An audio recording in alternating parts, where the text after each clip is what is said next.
Radio for the masses. Headline edition, July 8, 1947. The Army Air Forces has announced that a flying disc has been found and is now in the possession of the Army. If the game is rigged, change the game. Game changer.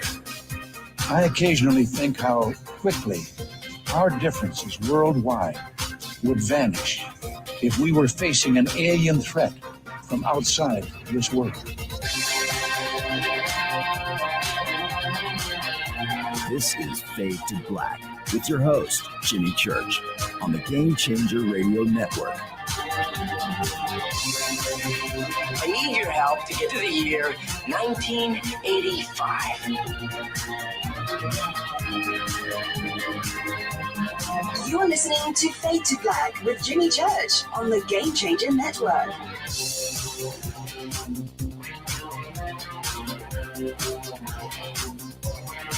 Good evening. Fade to Black. Bespoke radio for the masses. Yeah. How you doing? How you doing? Today's Wednesday, June 15th, 2022. Let's do this, man.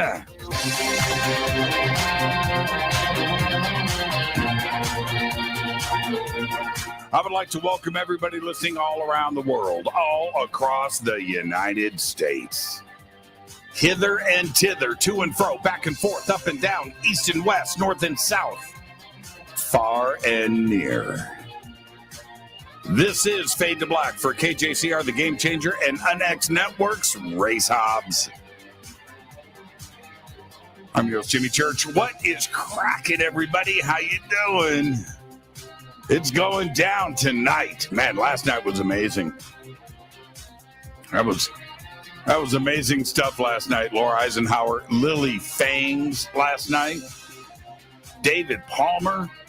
That was incredible. Adrian Valera, Brad Olson. Disclosure Fest. That was a great show last night. But tonight, it's going down. Scott Creighton joins us live from the United Kingdom. We're going to be talking about his new book, The Great Pyramid Void Enigma. There it is, right there. And man, it's all red. It's all bent up. This is a great book, and you've got to get it. I was talking to Billy Carson earlier today about Scott, and Billy's listening tonight. I told Billy, I said, Billy, man, you know, Scott Creighton, and we're getting ready to go to Egypt, and they, you know, and you've got to read his two books, The Great Pyramid Hoax and The Great Pyramid Void Enigma. Billy, during the conversation, texted me. I just ordered both books. I was like, man, buckle up, man. These books are amazing. They are required reading for anybody that has an interest in both Egypt and lost history. And just amazing work. So that went down today. I want to remind everybody, tomorrow is Fader night, open lines all night long. Okay. Now, and then, so if you haven't seen it yet, head over to my Facebook page, because I did this really quick. I didn't get a chance to do other stuff with this image, but I'm talking to Billy. He texted, the Scott Creighton stuff, and I'm walking through my house, and I open up the front door, and on my lawn are 5 giant ravens. I mean, I don't know how much ravens weigh, but they got to be like a small turkey. They got to be 10, 50. They're huge, right? They're this big beaks, just huge. And they're just standing there in a circle on my front lawn. And I went, hey, Billy, shh. I'm telling him to shush. I got to take this picture and send it to you. And I barely move, and I turn my phone around. And as I click snap, all 5 launch into the air at that exact time, which turned out to be a better picture than if they were on the ground. They take off. They're just right there on, and go and look at this picture. And then I immediately sent it to Billy. I didn't even look at it. I didn't see what I captured. And he goes, dude, this picture is really good. I said, is it? And I went back and looked and went, whoa, what a shot. I got it was the magic shot. So go over to my Facebook page and, well, let me see here. You know what? Here is you like my mechanical keyboard. Here is the Raven shot. Okay, I'm just going to do this for everybody really quick so you can check out what I'm talking about. I didn't post this earlier today. Let's see. And ravens are big. I mean, big. I'm talking about, a 4-foot wingspan. And if you have any doubts, there's the picture right there. There it is. I just posted it on Twitter. Follow me on Twitter at JChurchRadio. Right now, follow me on Twitter. And you can check out this image. And look at that. That's while I was talking to Billy on the phone. I turned around and looked at it. I went, that's dramatic. Each one of them is in a different pose. And yeah, I took that, I don't know, maybe an hour ago. You can see the sun is starting to set. But look at that. Giant birds, man. And they're so smart. They're so smart. Anyway, so I'm excited about the pick. I'm just in a great mood because I've got Scott Creighton on the show tonight. Now, this weekend, I just talked about the show that we had last night. This weekend, I'll be hosting Disclosure Fest in downtown Los Angeles. It's this Saturday, June 18th. This is a huge event. It's fun. This is for the Disclosure Fest Foundation. So your ticket prices go to cleaning up the beaches and feeding the homeless and planting trees and doing all the right things, giving back to this community. Okay, so go to the Disclosure Fest, hang out with me, come and find me. All of our guests last night, David Palmer and Lily Fangs and Laura Eisenhower and Brad Olson, Billy Carson's going to be there. Come and hang out with us. We've got the Disclosure stage set up. It's an open air tent. I'll be hanging out over there and also over on the main stage. Okay. All right. Told you it was American Tech. What's this? John Greenwald. Okay. I'll look at this later. Thank you for that, Lord Nelson. And there you go. So, yeah, come and hang out with us. It's going to be amazing. 10 p.m. to 10 a.m. to 10 p.m. 16 stages. DisclosureFest.org. All right. Links for everything that I do on the show, all of our sponsors, all of my events, and everything else is in the description box below, including what we're going to talk about tonight with Scott Creighton, the Great Pyramid Void Enigma. I told Scott earlier, I'm going to tell it to him again live on the air with all of you. This might be his best book, and that says a lot. This is an amazing read. Follow me on Twitter at JChurchRadio, and you can go and check out my pick. Go and check it out. Here is the Raven shot. It's right there for everybody. I'm telling you, it almost doesn't look real. I know. That's from Ken Priest. Of course, Ken's going to come in with that. But yeah, just incredible, man. Incredible. Ravens. I love birds. Birds are just my thing, and hummingbirds. Ravens are a trip. They're a trip. There is a street light out in front of my house, and they'll come in, and I'm serious, man. The body, right, head to tail. It's like, they're huge, sitting up on the street light above me, and they got this really deep, not like a crow. It's a caw, but it's deep. It's deep. Anyway, I'm talking to the dude.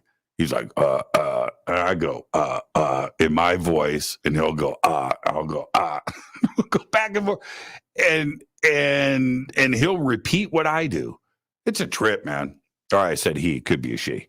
All right, links to everything are in the video description box below. All of the banners are over at jimmychurchradio.com.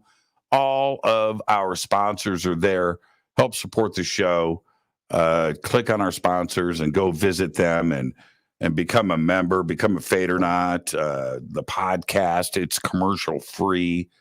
And so just go click and get your stuff done. Let's get to the breaking news. I have been following this now for a couple of weeks. You've seen it happen. I don't know what the latest is right now, but cryptocurrencies extended their slide today with Bitcoin on the verge of falling below $20,000 for the first time since December of 2020. Bitcoin's price fell as low as $20,111 in early U.S. trading and was only marginally higher in the afternoon. Bitcoin is off 70% from a high of $67,802 that was reached just 7 months ago in November of 2021. The rout in cryptocurrencies has wiped out nearly 1.5 years of gains for Bitcoin, which started to soar at the end of 2020. Just imagine if you bought Bitcoin back in November for $67,000 and you just lost $47,000 in 6 months on one Bitcoin. That is crazy. I haven't done any Bitcoin news in a while. Let's see. Bitcoin price right now. Oh, it's rebounded just a little bit. It's up to 22,400. Incredible, the slide. There you go. There was a country down in Central America. I think it's Honduras. Is it Honduras? One of the countries down there, the president dumped a bunch of state currency into Bitcoin. Yeah, like $100 million. And so think about that for a second. He's lost $67 million in just a few months. All right. We'll see what happens with Bitcoin when we wake up tomorrow. Some say, man, maybe now's the time to jump in. And I read another report earlier today that the prediction, if everything keeps going like it is, it could bottom out at $8,000, which is, when everybody bought in, and so all of those investors, they're like, I'm just going to chill out. If I bought in at 8 and I sell it at 20, I've doubled my money. And I bought in at 8, and if it drops to 16, I'm out. I can double, that's kind of where the mentality is right now in the Bitcoin market. People are just selling off at just about any price. Absolutely incredible. All right. Now check this out. If you buy, I want you to listen to me. If you buy the new $1,299 GE Profile Top Load 900 Series washing machine, you also get Alexa. That's right. Alexa will wash your clothes for you.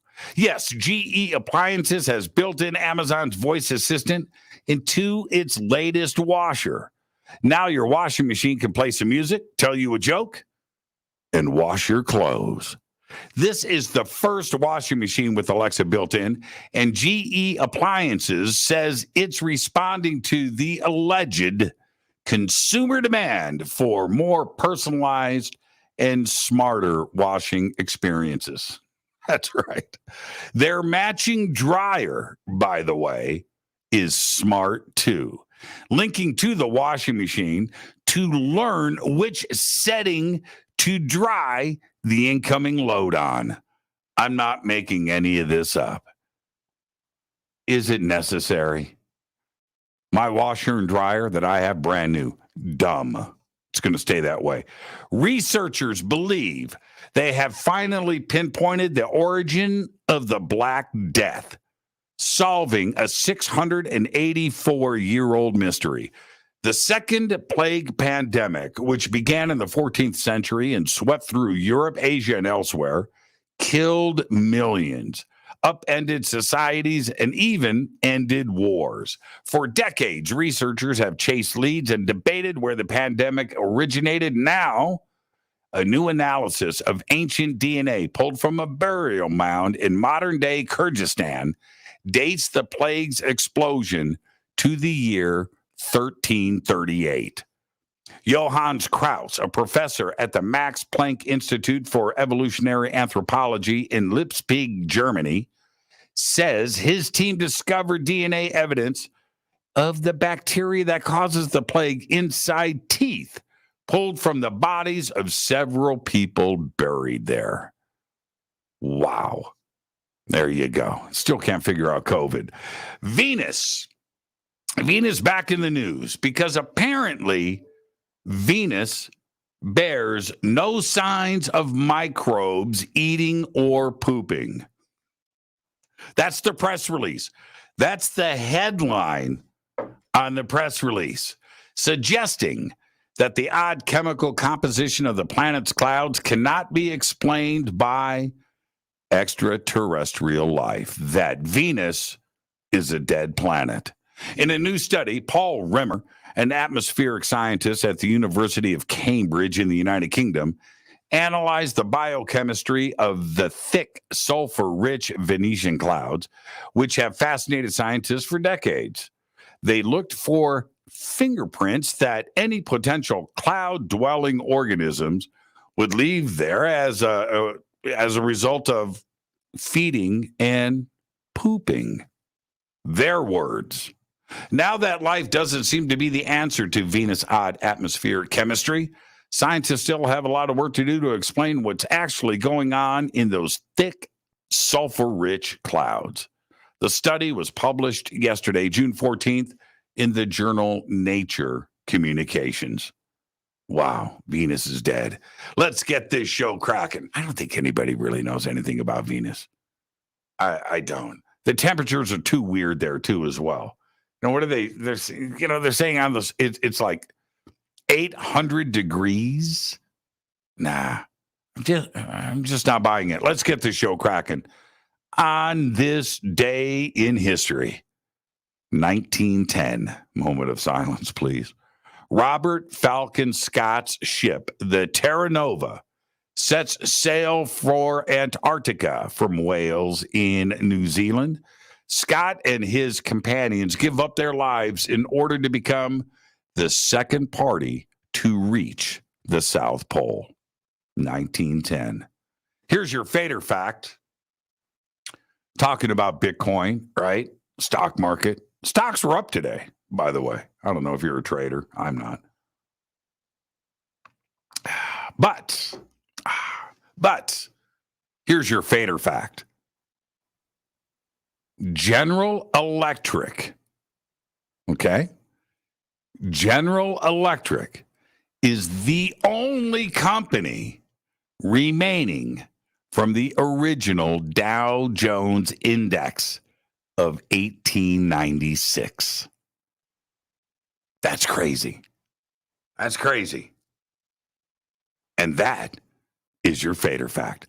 Tonight, we welcome very special guest Scott Creighton joins us live from the UK. We're going to be talking about his new book. I have it here. I've read it now 3 times.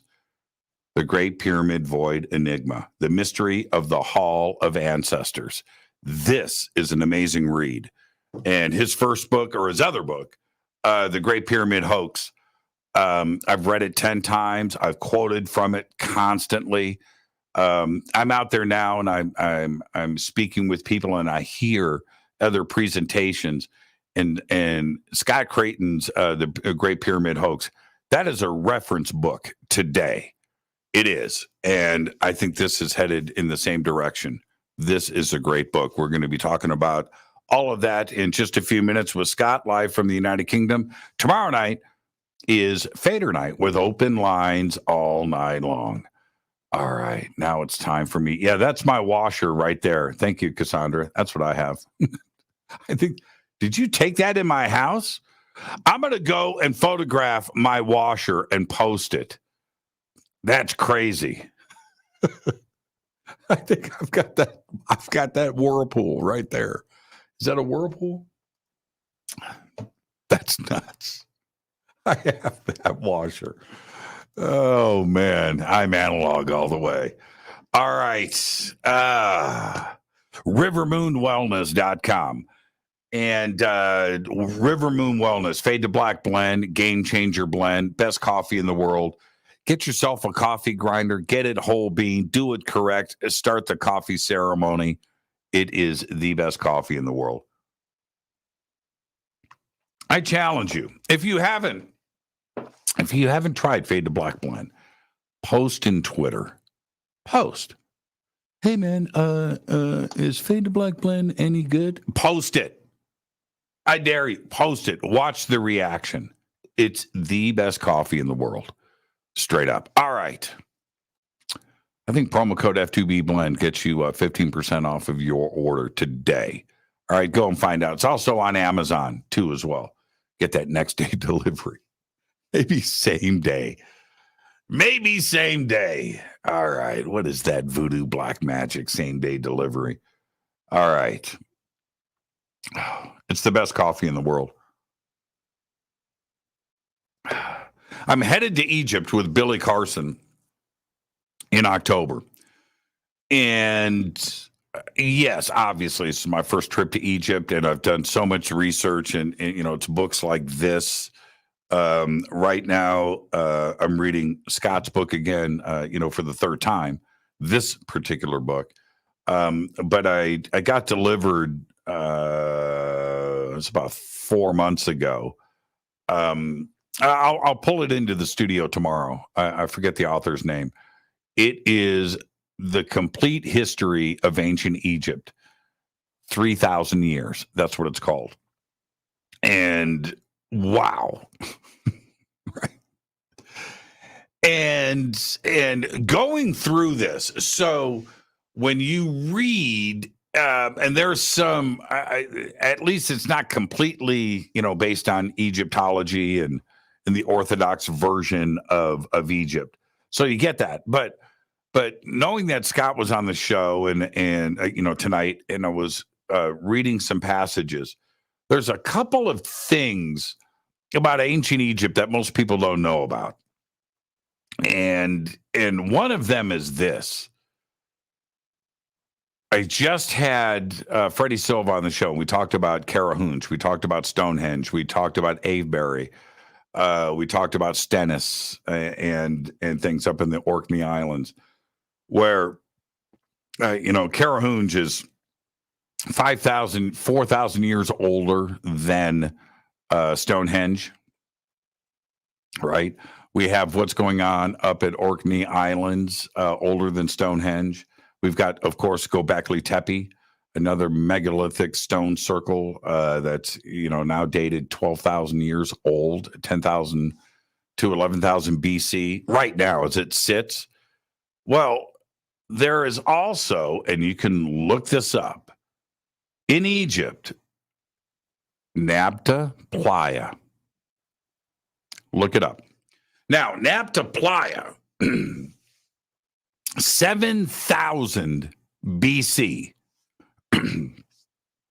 west into the desert from the Nile. And they had, now it may not be the oldest in Africa, but you got to remember, it's 7,000 BC.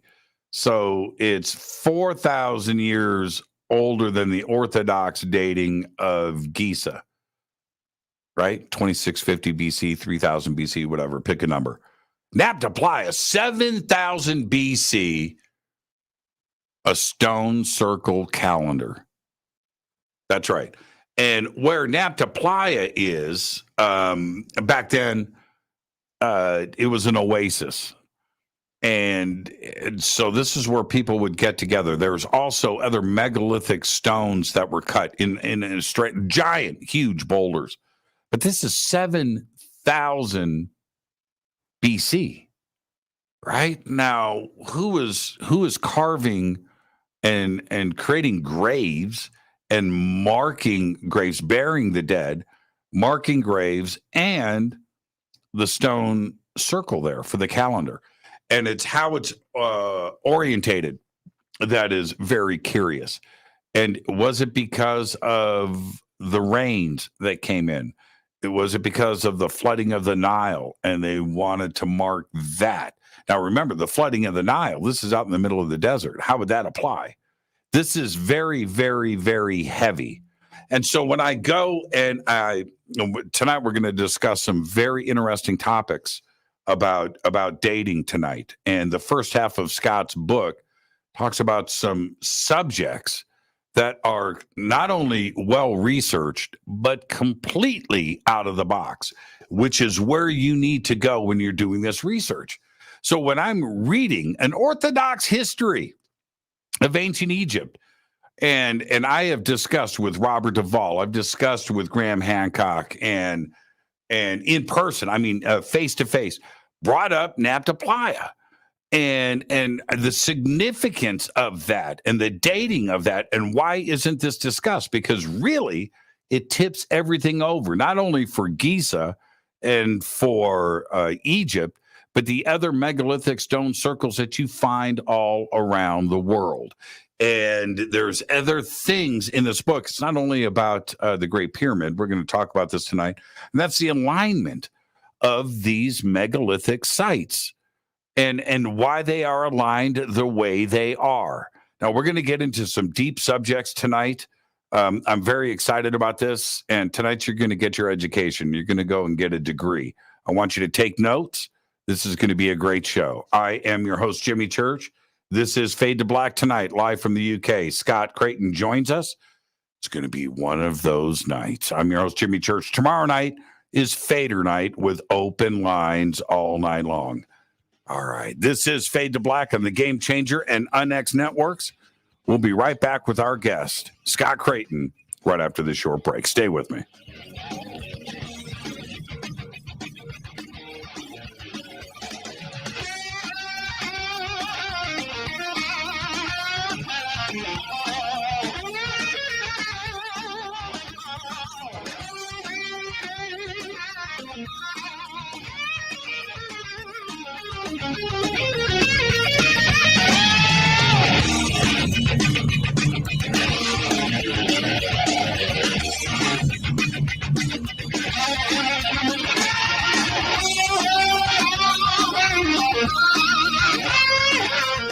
This is Nicole Church, daughter of you-know-who, and you're listening to Fade to Black on JimmyChurchRadio.com and the Game Changer Network. You're listening to Jimmy Church and Fade to Black on the X.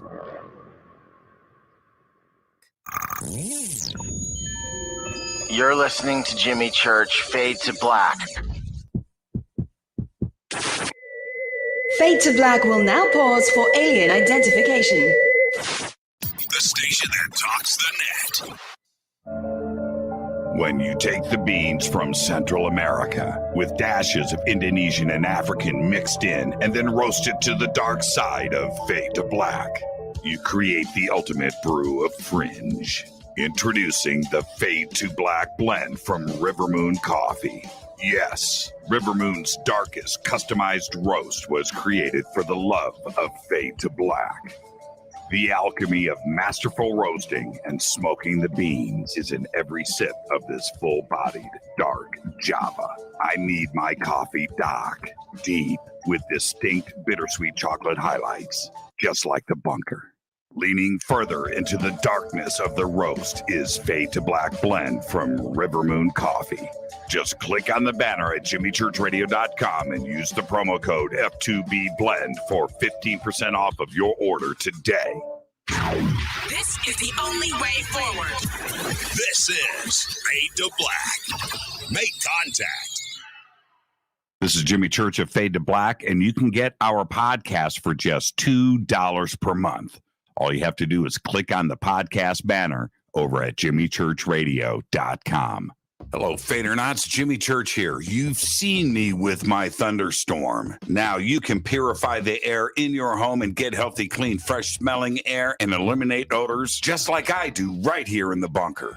The EdenPURE Thunderstorm uses oxy technology that naturally sends out O3 molecules into the air, which seek out odors and air pollutants in your home and destroys them. It's called a thunderstorm because it purifies the air just like after a thunderstorm. And right now, you can save $200 on an EdenPURE Thunderstorm 3-pack for whole home protection. With this special offer, you're getting 3 units for under $200. Seriously.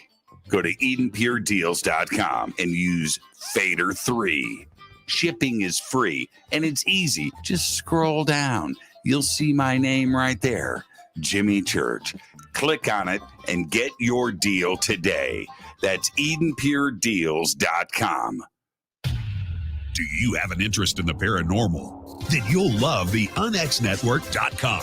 The X is your streaming audio and video for everything supernatural, strange, and mysterious, like UFOs, Bigfoot, ghosts, and so much more. From hosts like Jimmy Church, Whitley Strieber, Micah Hanks, and Christina Gomez. Visit the UnXNetwork.com show page for a complete list of all the paranormal programs you'll find on the X. Be sure to follow us on Twitter for updates at KUNXDB. Follow our Facebook group, UnX Network. Find the podcast on Spotify, iHeart, Audible, and Apple Podcast.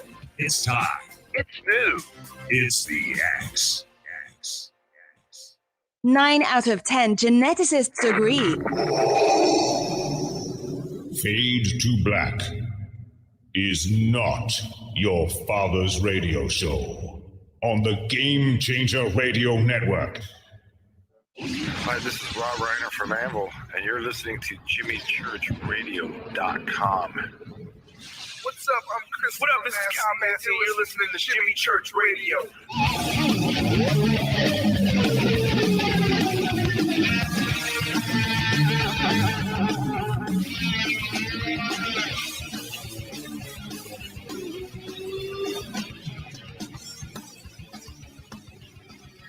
All right, welcome back, Fade to Black. I am your host, Jimmy Church. Tonight, Scott Creighton is here. He's an engineer whose extensive travels have allowed him to explore many of the world's ancient sacred sites. The host of the Alternative Egyptology Forum on AboveTopSecret.com. He lives in Glasgow, Scotland. Glasgow. Tonight, he's going to reveal how back in November 2017, an international team of more than 30 scientists published the results of their two-year-long Great Pyramid Research project in the journal Nature.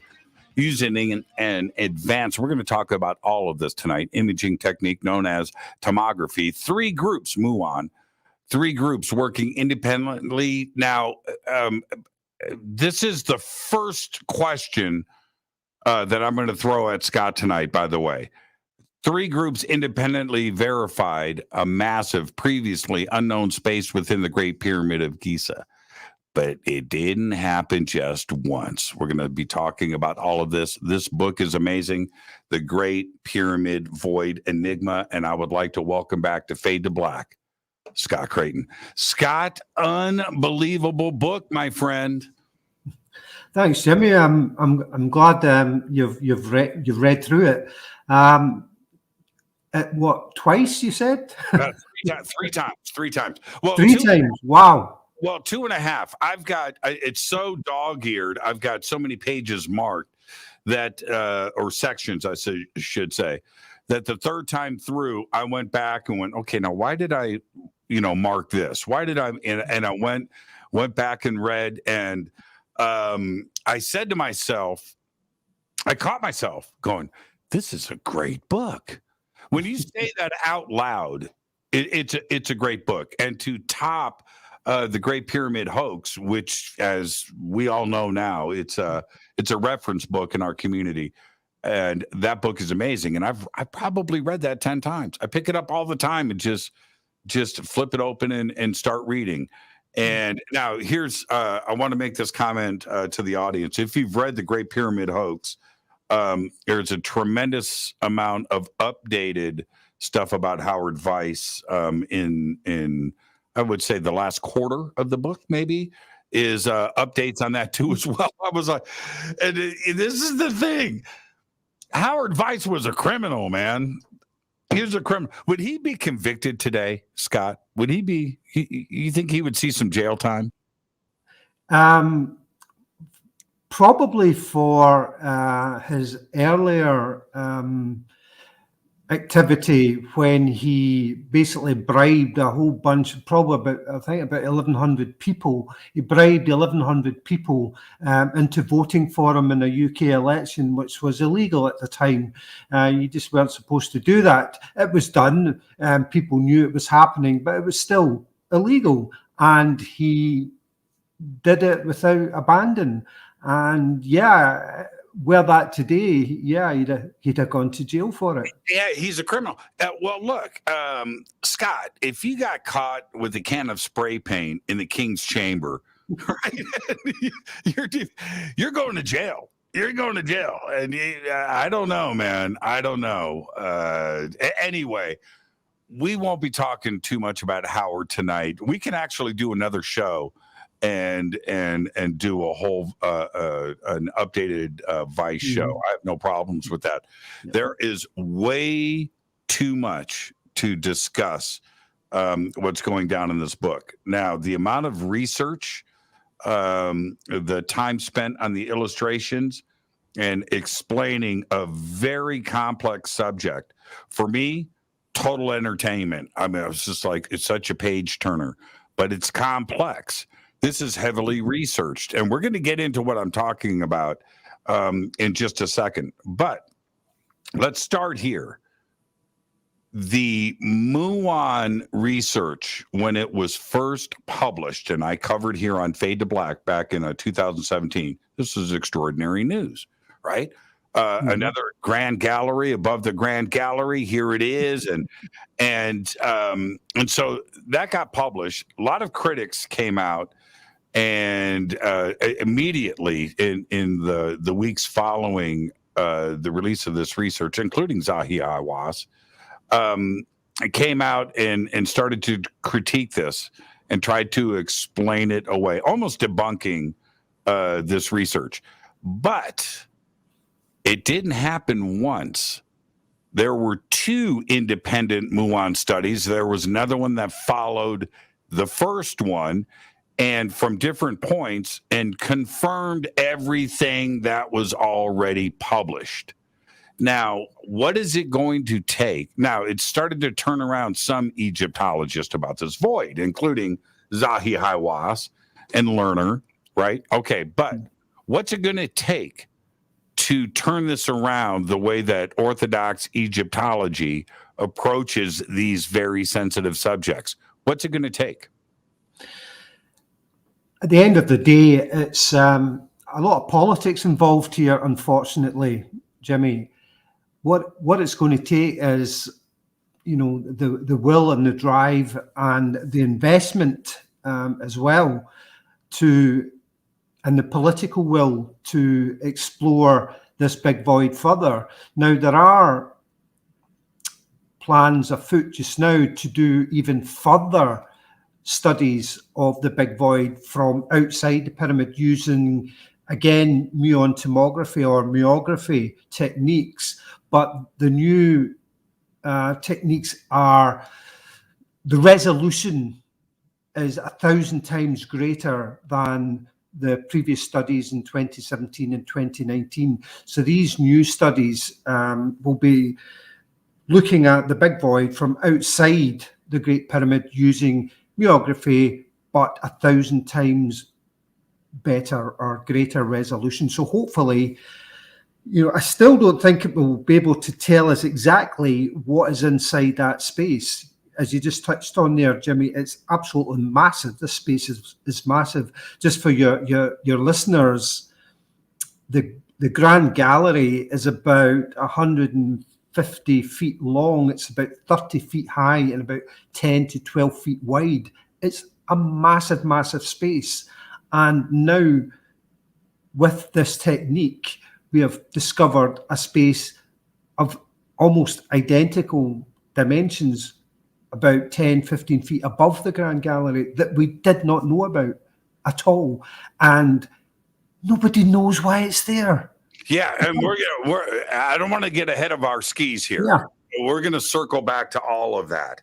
I have a couple of important questions, and then we're going to get to tipping the world upside down, and we're gonna discuss that at length. It was just fascinating to me, and I went back and did my own research on your comments and to.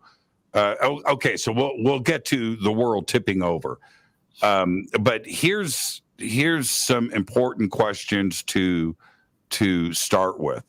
A, are there any indications of an entrance or an exit in or out of the big void? Well, that's a really strange thing. There's nothing.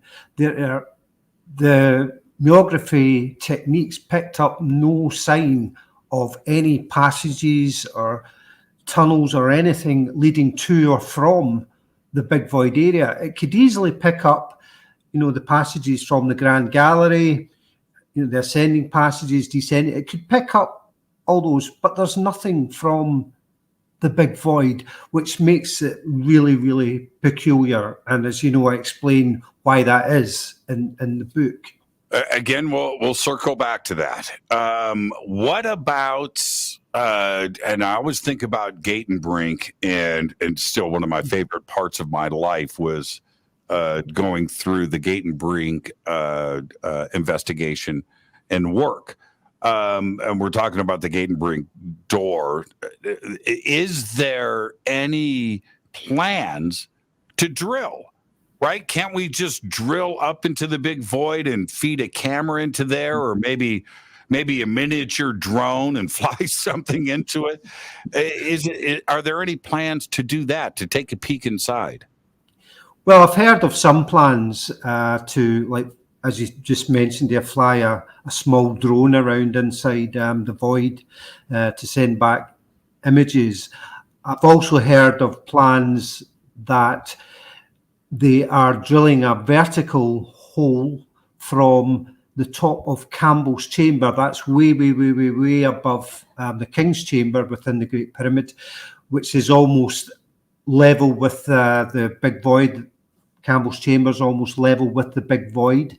And apparently, from what I've heard, it's not confirmed, but what I've heard is that the Egyptian authorities are drilling a small hole from Campbell's chamber horizontally through the masonry to reach the big void. Okay. And one last thing. If there are with the muon processes, if they are not detecting any voids going to the big void, right? Okay, so no tunnels or anything. If that doesn't exist, then the construction of this big void, in my mind, must have happened from the top down. In other words, right, they're building the Great Pyramid and they get to that part of the big void and they haven't put the roof on it yet, right? They haven't put the ceiling in, and they constructed that area and then built a ceiling and then continued on to the top. Is that, if they didn't do it from the bottom or from the side, right, there's no tunnels, then they must have done it from the top down. Does that make any sense? Well, obviously, the pyramid, the Great Pyramid, all the pyramids are built from layer upon layer upon layer from the ground up. So as they're building upwards, they're essentially building the base of the big void and then the walls of the big void all the way up until eventually it's just an open space. So this is the thing, we're not sure yet if the big void inclines at the same angle as the Grand Gallery or if it's a horizontal space. We're still not absolutely 100% in that yet. I think probably it will be found to be horizontal, but that's just my personal opinion. Yeah, it's feeling level to me, but again, we're all looking at the same imaging, and the imaging is sketchy, but the void itself is there and it's real. We just don't know what its purpose is or what could be inside. That's okay. One other question that isn't in the book. This is just for me. I have been speaking to different friends of mine. I'm going to be in Egypt in October. Okay. And trust me, I'm going to be asking questions while I'm there about this. But I have asked many friends that have been to Egypt in the last 3 years since this was revealed, if there is any evidence of any research or any attempts to get in. In other words, working on the Great Pyramid at night, maybe closing it down for a couple of weeks. We went through the pandemic. Tourism is down. Did anybody see anything going on there? And was there any evidence of stuff being brought out of the Great Pyramid from the Big Void? And I've heard different versions of this, that there has been some stuff going on there as far as research goes that is away from the public and nobody knows what's going on. Do you think that it's possible to have made access to the Big Void without the public knowing? It's entirely possible that they could have accessed a small borehole to feed an endoscopic camera into, to have a look around. Certainly. Could they have tunneled a large enough space to remove anything that may have been in there? I'm doubtful about that, Jimmy, at the moment. I think it would just be such a difficult thing to do to if you've got a sarcophagus in there, say, for example, you need a really big space to get that out. The sarcophagus is still in the King's Chamber of the Great Pyramid, or they call it a sarcophagus. It's not a sarcophagus, but that granite box is still there in the King's Chamber because it's just too big to get out of the place. It just doesn't fit, and there's no passages anywhere from or to the Big Void. So I'm doubtful that they've managed to take anything from it, but definitely I think it's entirely possible, if not probable, that they have had a look inside it, and they probably may already know what's inside it. Because remember, Jimmy, the Gantenbrink door that you were talking about, well, the Egyptian authorities weren't too perturbed about drilling a hole through that stone masonry to put an endoscopic camera through there to have a look around. They found some hieroglyphic markings and so forth and so on. So I don't see them having any problem drilling through Campbell's chamber into the Big Void and doing a similar thing. Yeah. But getting stuff out, I think it's too problematic at the moment. Okay. Now, you set up, and I was very curious about your approach to the book. Now, it in the end, it all made sense, and how you approached it this way. But you immediately, from the beginning of the book, lay out sunset and sunrise, and east and west, and the changing of the and so what do you mean the sun is rising in the east and say what? Well, there was reasons for that. Now we're going to get into this now, but you went back, and this is something that I didn't know about, that there were many historical references to the sun rising and setting opposite as it does today. Now, most would say that's nuts. Oh, what do you mean? Somebody was mistaken. Now, what made you start to go down this rabbit hole and that guide of investigation?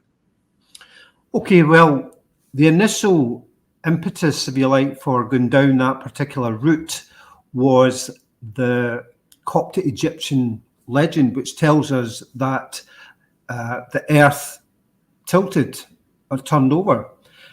And that was, King Saurod, and why, we'll probably get into this more later, but that was one of the reasons why the pyramids were built, was because this catastrophe was unfolding. They saw that the earth was overturning.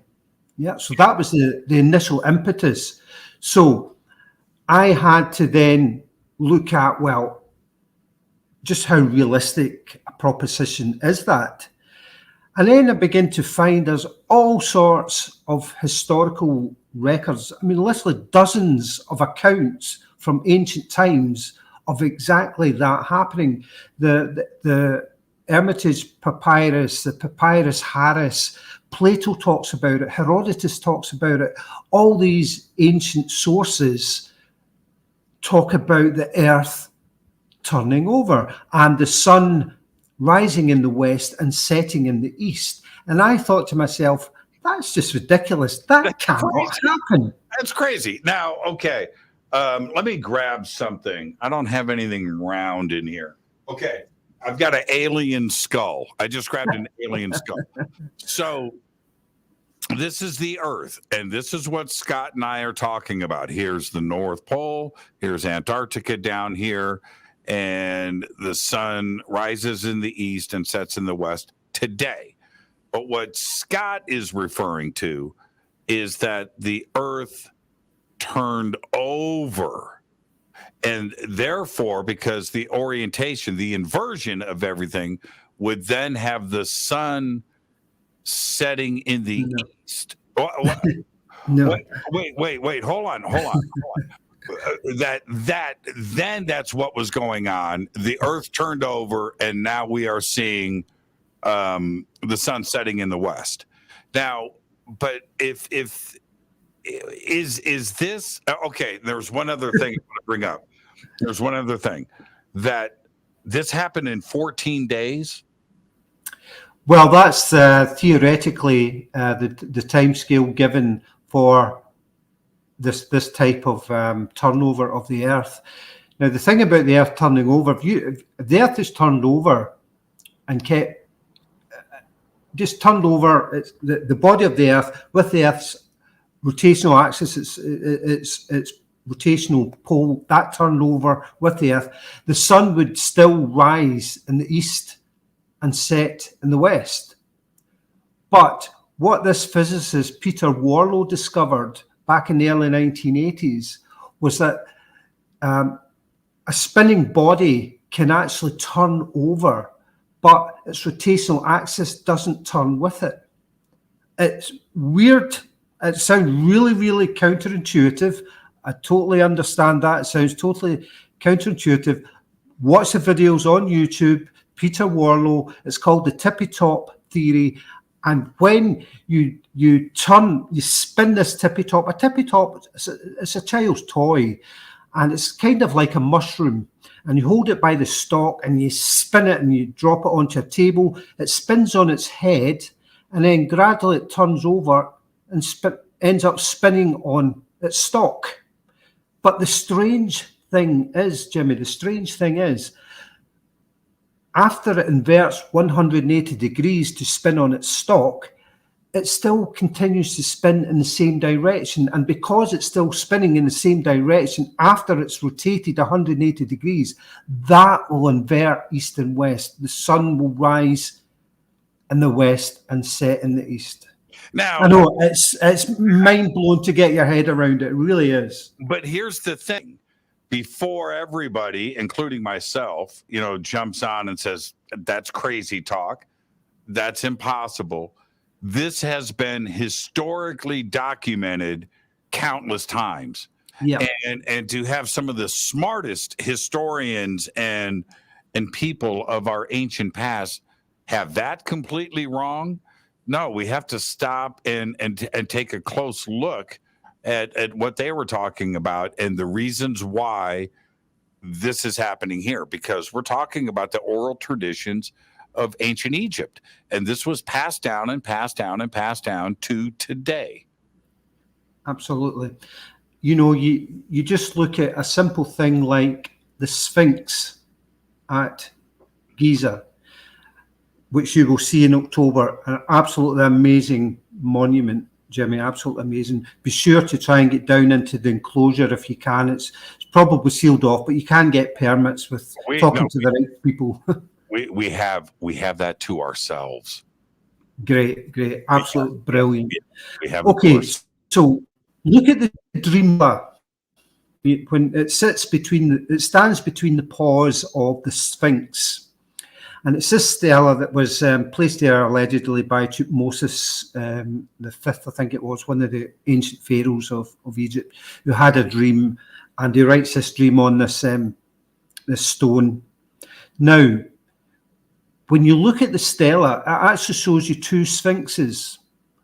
One's facing one direction, another's facing the opposite 180 degrees.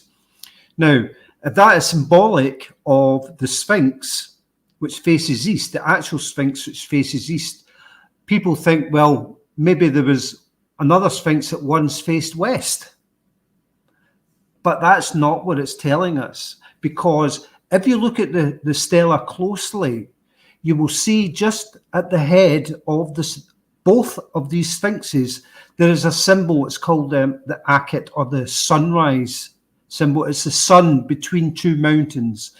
And it's at the head, just at the head of each of these two sphinxes, facing in opposite directions. So basically what it's saying is the Sphinx faced the sun here, but long ago it faced the sun in the opposite direction, the rising sun in the opposite direction. That's what that stela is showing us with these two opposite facing sphinxes. Now, we're going to take a break right here. But what this points out, what this indicates is, and you can respond briefly, that the Sphinx wasn't facing the setting sun originally. The Sphinx was facing the rising sun, the birth, correct? Correct. And if that's the case, I've got 30 seconds. It still does. Faces the rising sun today. It still does. We've had two inversions, remember. That's what I explain in the book.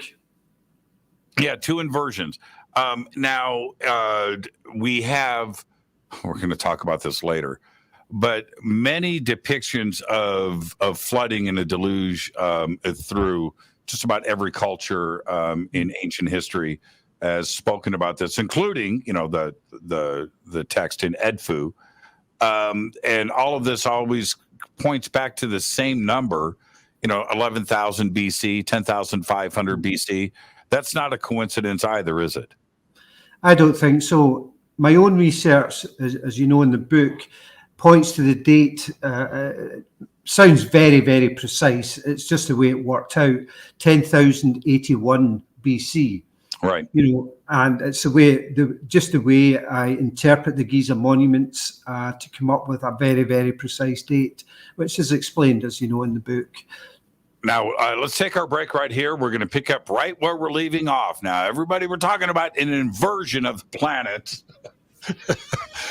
Sun setting and rising in opposites. But why? We're going to get to all of that after this short break. Our guest tonight, Scott Creighton. The new book, The Great Pyramid Void Enigma, is the subject. We'll be right back after this short break. Stay with us.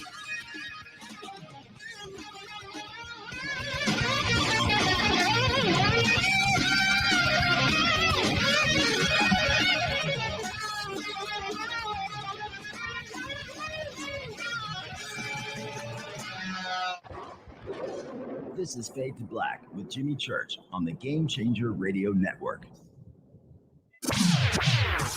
Your 1 million gigawatt paranormal powerhouse, KUNX-DB, VX.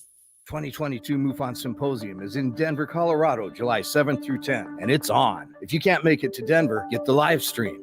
You can watch it live and anytime later. This year's theme is UFOs in the Spotlight. Our speaker lineup is incredible. Join Cheryl Jones, Peter Robbins, Michael Schratt, Kathleen Martin, Tom Reed, Paul Hynek, Peter Davenport, Dave Scott, Craig Campabasso, Donald Schmidt, Mark D'Antonio, and me, Ron James, for an exciting inside look at my new film, Newsflash, Congressman Tim Burchett has just confirmed that he will be making an exclusive live presentation at MUFON 2022. Tim is the most outspoken member of Congress on the UAP topic. You do not want to miss what he has to say. Sign up for our live stream. Get all 3 days of the MUFON Symposium, a 1-year subscription to MUFON TV, and an awesome free gift. What's the free gift? Find out at MUFONSymposium.com/Jimmy. That's MUFONSymposium.com/Jimmy. You do not want to miss a thing.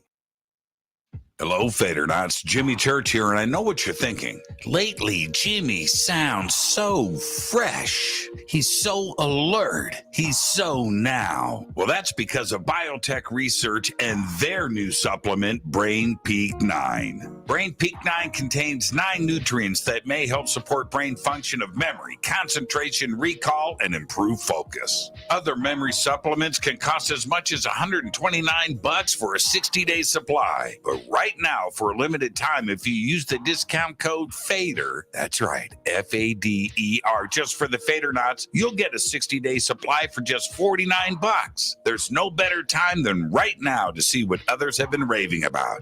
Help improve your brain function. Go to BrainPEAK9.com and enter the discount code FADER. That's right, for the Fadernauts. That's BrainPEAK9.com, discount code FADER, and the links are over at JimmyChurchRadio.com. Click on it now. Seriously. This is Billy Carson, founder and CEO of ForbiddenKnowledge.tv. ForbiddenKnowledge.tv is the fastest growing and one of the most watched networks in the world. And I would like to personally invite you to check out our expanding library of TV, film, lectures, and special presentations. ForbiddenKnowledge.tv has over 6,000 videos covering lost history, health, UFOs, spirituality, and our future. We are committed to our community, and with my personal invitation, you can right now get your own free 30-day membership at ForbiddenKnowledge.tv. Your own library of information starts today at ForbiddenKnowledge.tv. You never got that pony you always wanted. Damn it. Jimmy Church and Fade to Black on the Game Changer Network. Listen, I know, and you know, that you've always wanted your first crystal skull. Or maybe you're a collector just like me, but you just don't know where to go to find the real thing. Then I met Carolyn Ford over at EinsteinTheCrystalSkull.com. Carolyn is the guardian of Einstein, one of the most respected ancient crystal skulls in the world. All of her unique skulls have been imprinted sitting with Einstein in his sacred lodge and are carved from the finest gemstone and materials. Imprinting is the process of receiving the ancient wisdom from the master skull or master computer, Einstein, the ancient crystal skull. To see Carolyn's current collection of crystal skulls, just visit her store at EinsteinTheCrystalSkull.com or click on the banner over on our site. Don't forget to use the promo code Jimmy at checkout to receive 10% off of your order today. That's promo code Jimmy. Finding your first or next crystal skull is easy. Just visit EinsteinTheCrystalSkull.com. Hello, I'm Katie, and you're listening to my main man, Jimmy Church, on JimmyChurchRadio.com. Hi, this is Ray Hobbs here, repping the planet, and you're listening to my good friend, Jimmy Church, Fade to Black. This is Toby Kebbell. You're listening to JimmyChurchRadio.com. Don't hurt me, Jimmy. I'm only little. Hey, I'm Adrian Grenier, and this is Ari Gold. We're the Honey Brothers. We're also the Honey Brothers. Hey, I'm Adrian Grenier, and I'm Ari Gold. We're the Honey Brothers, and you're listening to Jimmy Church, The Revolution. This is Jimmy Church of Fade to Black, and you can become an official Fadernaut by just going to our membership section at JimmyChurchRadio.com. Hello, this is Serena Wright-Taylor from Conscious Life Expo, and you're listening to Fade to Black with Jimmy Church, who holds the Lucky Pony record for the best astrological chart since 1963. True story. This is Micah Hanks of the Gralien Report, and you're listening to Jimmy Church on Fade to Black.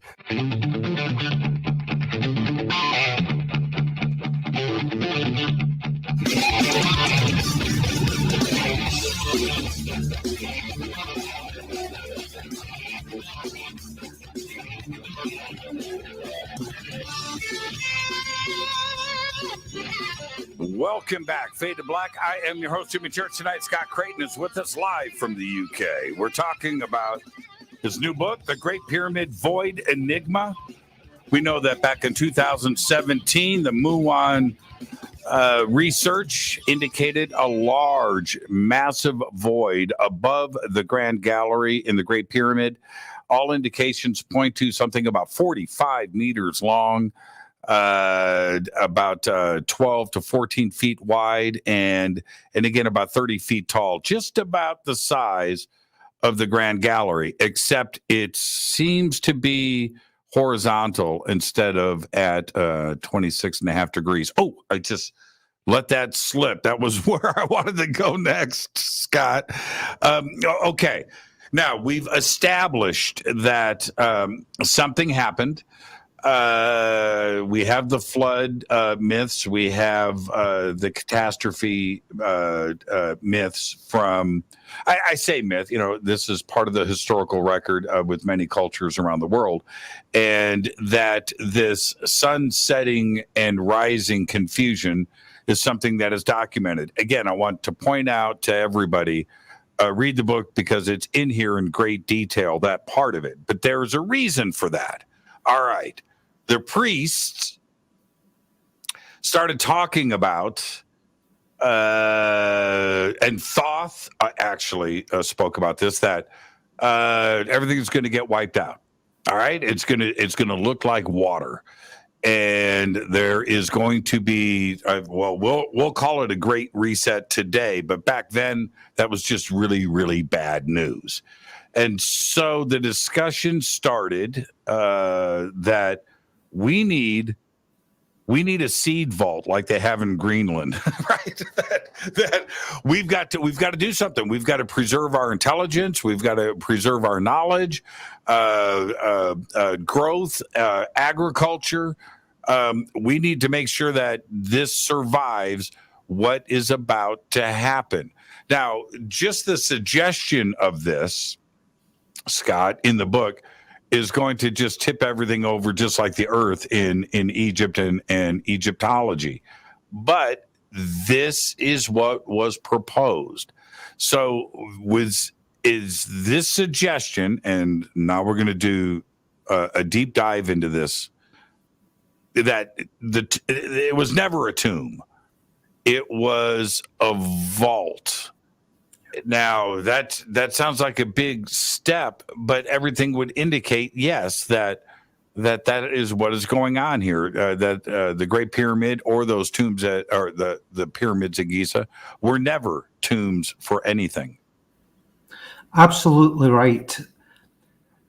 What we learn from the ancient Egyptians themselves, you see, everybody's been talking about the big void and the amazing technology that was used to discover it, and all the different theories that what its purpose may be and what we may find inside it.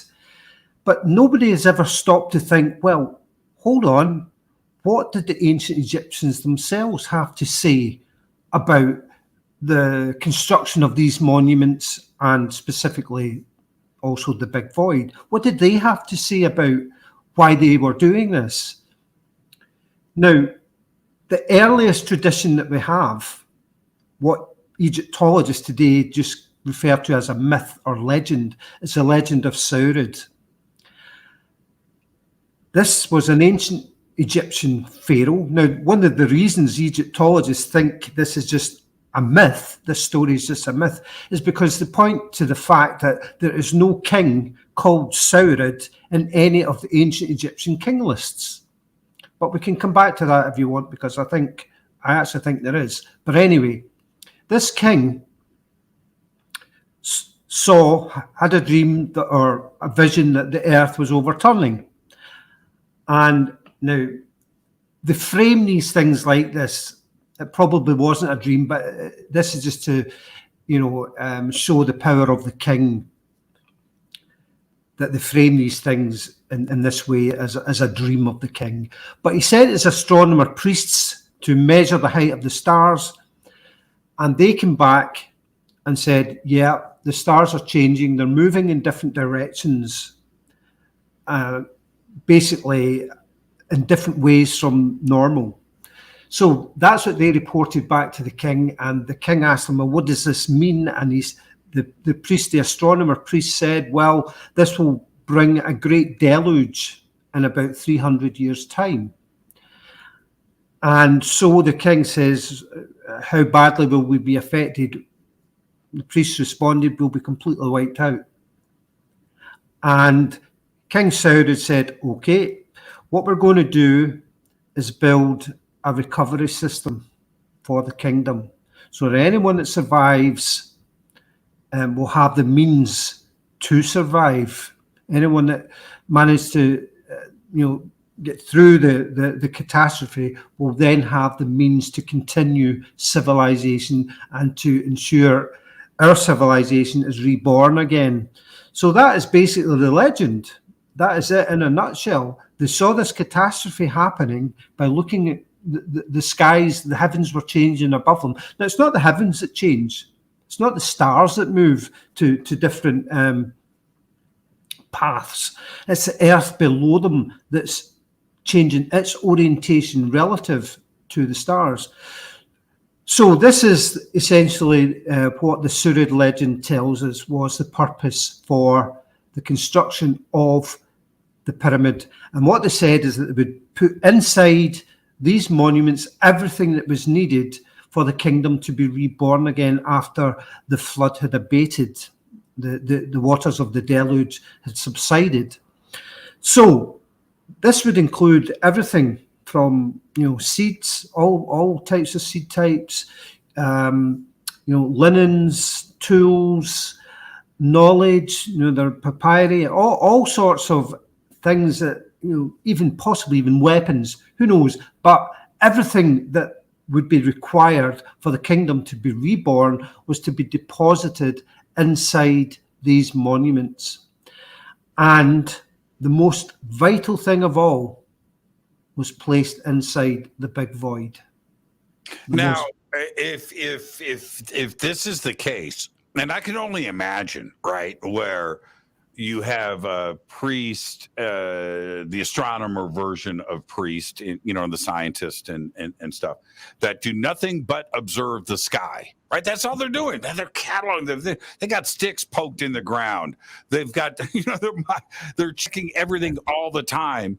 And then suddenly they're looking up and the stars are moving. Things aren't the way they were the day before or the week before, where every day of their lives is cataloging the movements of the heavens. So that must have absolutely freaked them out. It would freak us out today, but we have a little bit of science behind us and we could help explain things. Back then, they had no idea. And what was a static constant for them is now changing. It's just chaos. Yeah, chaos. It must have been extraordinary. So they come up with this idea of storing all of our knowledge, everything that we have acquired, because we're not going to be here. But whoever's going to survive, they will have this, and we're going to build it in a monument that will survive what is about to happen.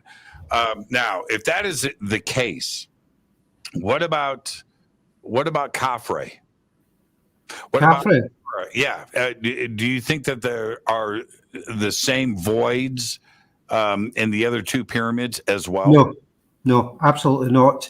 The void had a very, very unique purpose, very, very specific purpose, which was why also we find in the Great Pyramid is the only pyramid with a grand gallery, because these are closely linked. These two features of the Great Pyramid are closely linked.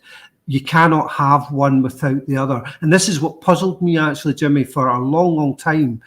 The big void was actually, when I heard the announcement in 2017, it was the final piece of a puzzle that I had been trying to piece together for 20 years. Why is it, if the Grand Gallery is what I think it is, what some other researchers have said many years ago, I think Henri Pochon, Egyptologist back in the 70s, said that the Grand Gallery was for statues Khufu's ancestors. Well, this was the missing piece. The Grand Gallery was the missing. The Big Void was the missing piece for my research, which kind of pulled all the different loose ends, if you like, in my research together. Now, there's another piece to this puzzle. I don't want to go too far outside, but we need to address this now, which is the location of the poles, orientation of actual east and west. 6 degrees and 26.5 degrees come into play. And most think that we're just referencing the Giza Plateau and the Giza Pyramid with this. Well, yeah, that would be true. But it seems that there is a list of just about every cool megalithic site on the planet is off by 6 degrees, right? or is not facing where it should be facing, and you spend all the time building these tremendous temples and sites all around the world to have a mistake like that. No, so let's address that right now about these other sites. Yeah, you see, like for example, the Sphinx at Giza. It's always referred to as facing exactly, due east. Well, that's true of the head, but some researchers have shown that the actual body of the Sphinx is actually oriented 5 degrees to the north, or 5.5 degrees to the north, but the head has been recarved to face due east. So it's things like it's things like this that we find are off by this 6 degrees. You also find that inside the Great Pyramid, the shafts, these are the small, very, very small sort of, they're only about 8 by 8 inches square, but they run from the Queen's Chamber through, not entirely through the body of the pyramid, about halfway through the body of the pyramid, diagonally upwards. The King's Chamber shafts do the same, but they go all the way to the exterior of the pyramid.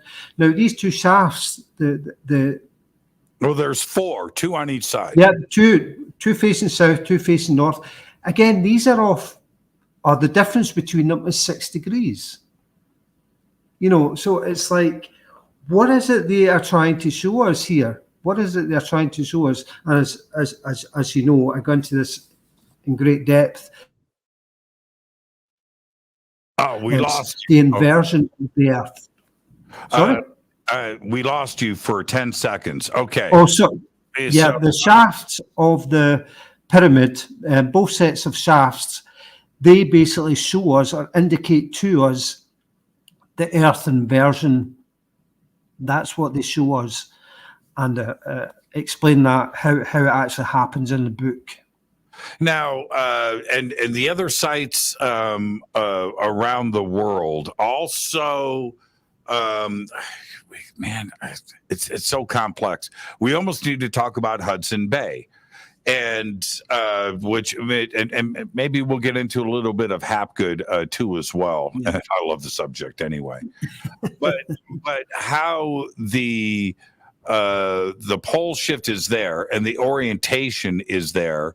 And then if you spiral out and continue, of course, Giza is part of this too as well, that these ancient megalithic sites all around the world on just about every continent except for Antarctica fall on this spiral. Yeah, it's incredible. It's a logarithmic spiral. You may recall, Jimmy, that back, I think in the 50s, Charles Hapgood showed 4 former positions of the Earth's pole. Now, Hapgood had an idea that this happened over hundreds of thousands of years, but latterly, I think back in the 70s, he changed his mind on that, and he then believed that it happened much, much faster. He identified 4 different former poles of the Earth in the Northern Hemisphere. Hudson Bay, the Norwegian Sea, I think the Yukon, the existing pole, obviously. So it identified all these different former pole positions. More recently, a couple other researchers, Mark Gaffney and I can't remember the other chap's name just now.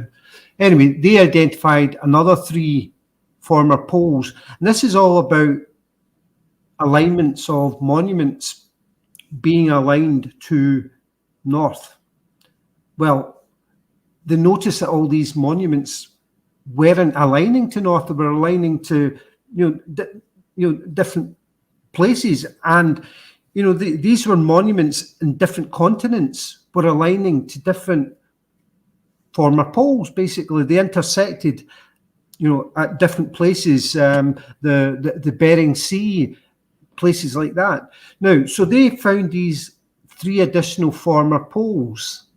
And when you put them with the Hapgood poles, the 4 former poles that Hapgood discovered, so then you've got 7 or 8 points in the Northern Hemisphere. And what I realized was that we could actually join them all up with a logarithmic spiral. Yep. Yeah. And that's important, Jimmy, because for any pole shift or inversion of the Earth to happen, it has to occur in the manner of a spiral. It has to spiral as it's tilting. It's about the conservation, of energy, of motion. Now, where would, before we get to the break, where would the energy come from to flip the Earth over, to flip the planet? That would be a tremendous amount of kinetic energy, I would think. Well, that's always been the historical view, that it needed a planetary body of a similar size to the Earth to collide with the Earth to cause such an inversion to happen. That's been the historical view. And obviously, since that would vaporize every living organism on the planet, a collision of that magnitude, then since we're still here, that has never happened. So more recently, other scientists have realized, well, actually, no, it doesn't need to be a collision. It could be, I explain a number of possible inversion mechanisms in the book. One of them, which was actually censored by the CIA, actually. I'm so glad you brought that up. Okay, everybody write that down. CIA. I'm going to do it. We're going to come back to this. I've tried to chase this down, by the way, without success. I didn't plan on any success with that. But yeah, the CIA is involved with this too as well. Okay, so you lay out 4, maybe 5 possible processes for the inversion. Yeah. It could take something as small as a 1/4 of a mile comet or asteroid striking the Earth's ocean to flip the Earth over. Something that small can flip the Earth over if it happens at the right angle, the right speed, and the sun and the moon, depending where it strikes, the gravitational pull of the sun and the moon have an effect on this as well. And that's just one version or method that could tilt the Earth over or flip the Earth over. It was Italian physicist and naval engineer Flavio Barbiero who came up with this particular theory.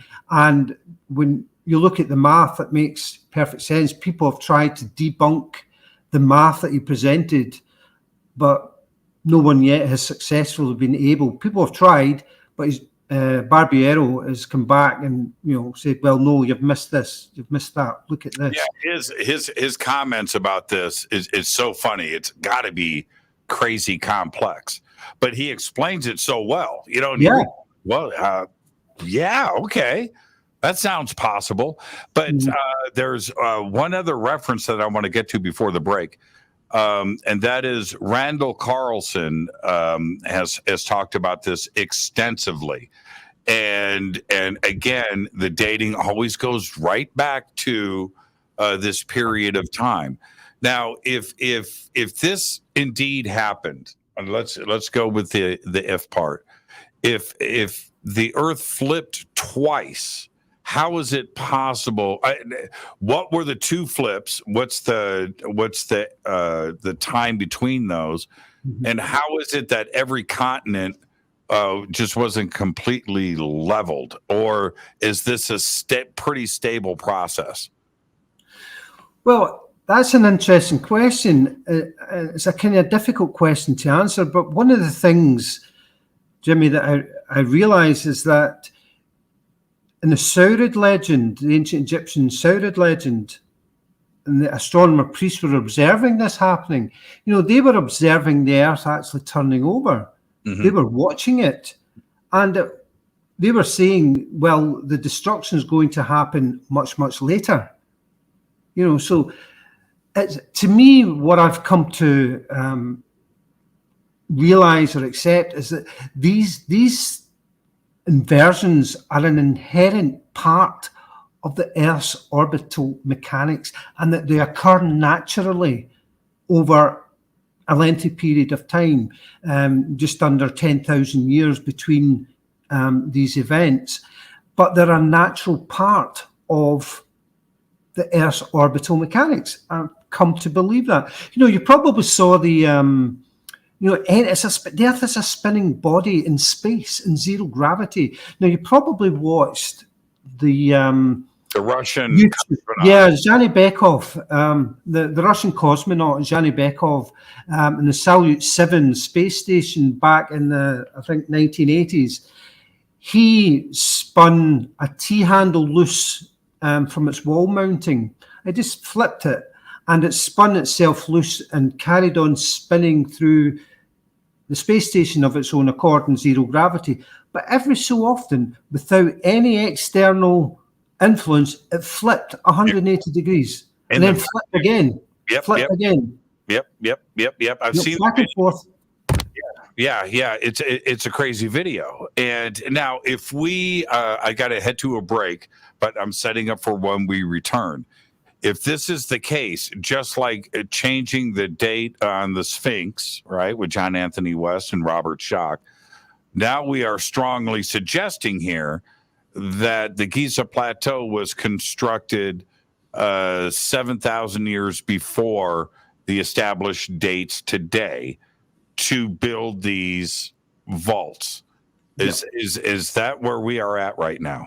Yeah, well, I'm saying that Khufu, if Khufu did build these monuments, and I don't have an issue with that, then Khufu didn't live 4,500 BC. Khufu lived 10,000 BC. Yep. Let's take our break. I know this is crazy talk, everybody, and I'm loving it. It is a great book. Let's take our break right here. This is Fade to Black. I'm your host, Jimmy Church. Tonight, Scott Creighton is back with us, live from the UK, Scotland, talking about his new book. I'm your host, Jimmy Church. We'll be right back after this short break. Stay with us.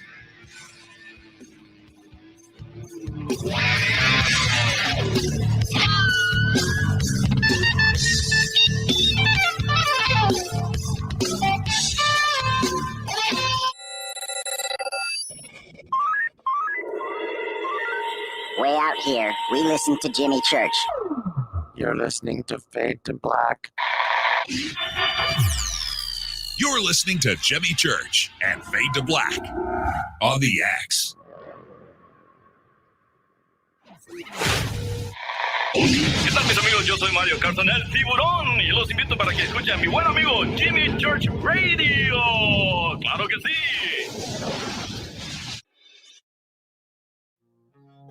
This is Jimmy Church of Fade to Black, and this year, June 18th, 2022, the Disclosure Fest Foundation presents the Mass Meditation Initiative. It's Saturday, June 18th from 10 a.m. to 10 p.m. one day only at the Los Angeles State Historic Park in downtown Los Angeles, California, right next to Chinatown. I'm hosting the event again this year with music performances by Trevor Hall, The Desert Dwellers, Poranki, and many, many more on 4 separate stages. There's 16 stages in total, over 30 acres in downtown Los Angeles, with vendors and tents and presentations and workshops with Billy Carson, Adam Apollo, Lori Spagna, Laura Eisenhower, Brad Olson, David Palmer, and many, many more. It's all simple to do. Just go to disclosurefest.org for all of your tickets, information, and the full schedule of the day's events. Again, disclosurefest.org. Do you want to be an official Fadernaut? Of course you do. This is Jimmy Church of Fade to Black. Just go to our membership section at jimmychurchradio.com. Fadernauts, when you think about the future of our country and where we're headed, do you wonder about the food supply? I do. Disruptions in the food supply chain could be disastrous, and they usually occur with little warning. That's why the smartest thing you can do today is to stockpile emergency food, water, and other essentials. I personally recommend My Patriot Supply. They're the nation's largest emergency preparedness company, serving millions of customers for more than a decade. In fact, they're the only source my family trusts for our preparedness plan. You should too. Right now, save 20% off a full 4-week supply of delicious meals that provide 2,000 calories a day. Saving 20% helps too, doesn't it? Especially now. So go to preparewithjimmy.com and get ready. That's preparewithjimmy.com. There's no time to lose. Do it now. So, you love talk radio? Then you'll love TalkStreamLive.com. TalkStream Live is always on, 24/7, with the best streaming talk shows. Find your favorite talkers and discover some new ones. It's free, readily available online or on mobile with any smartphone or tablet. Finding your favorite talk shows all in one place has gotten a whole lot easier. Just go to TalkStreamLive.com. Be sure to download the free apps from Google Play or the iTunes App Store. You listen to us, and we listen to you. And so does the CIA. You are listening to Fade to Black with Jimmy Church on the Game Changer Network. Oi, oi, I'm Reese Evans. You're listening to Jimmy Church. This is Revolution. The revolution will not be televised. The revolution is on radio. Ciao.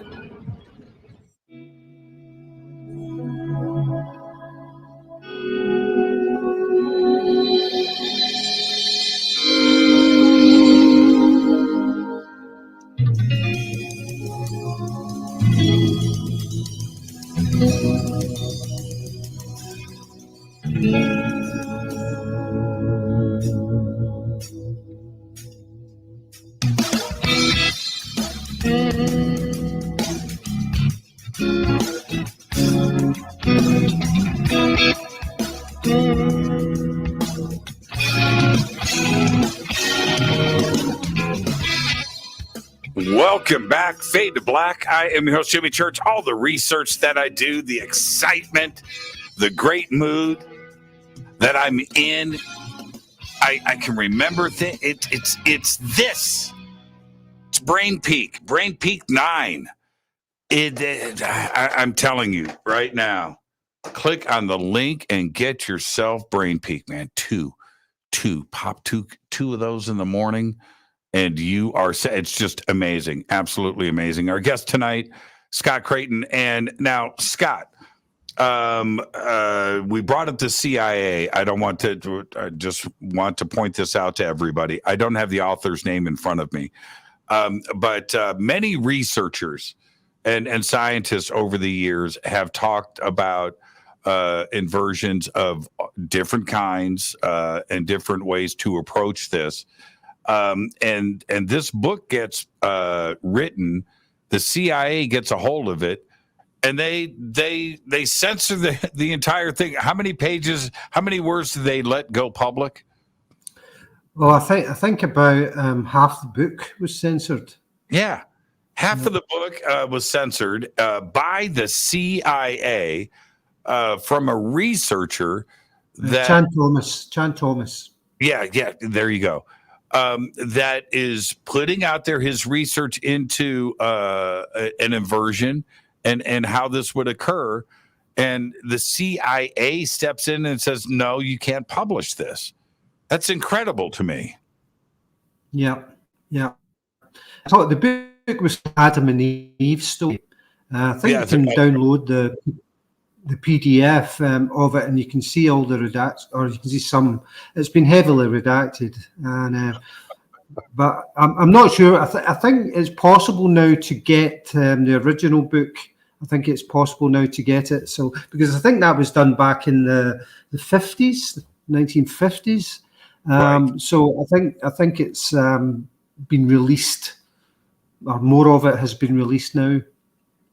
So now, in a nutshell, before we continue, so we are researching. I say we because I feel like we're doing this together, but that the pyramids were not tombs. We know that. We're going to get back to Khufu in just a second, and that the massive void possibly is the library, the vault of everything to allow civilization to rebuild themselves after this catastrophe was going to hit the earth. And the timing of this is suggesting, again, 10, 11,000 years ago, when we know the Ice Age, and possibly Randall Carlson and Graham Hancock have talked about a comet impact on the earth.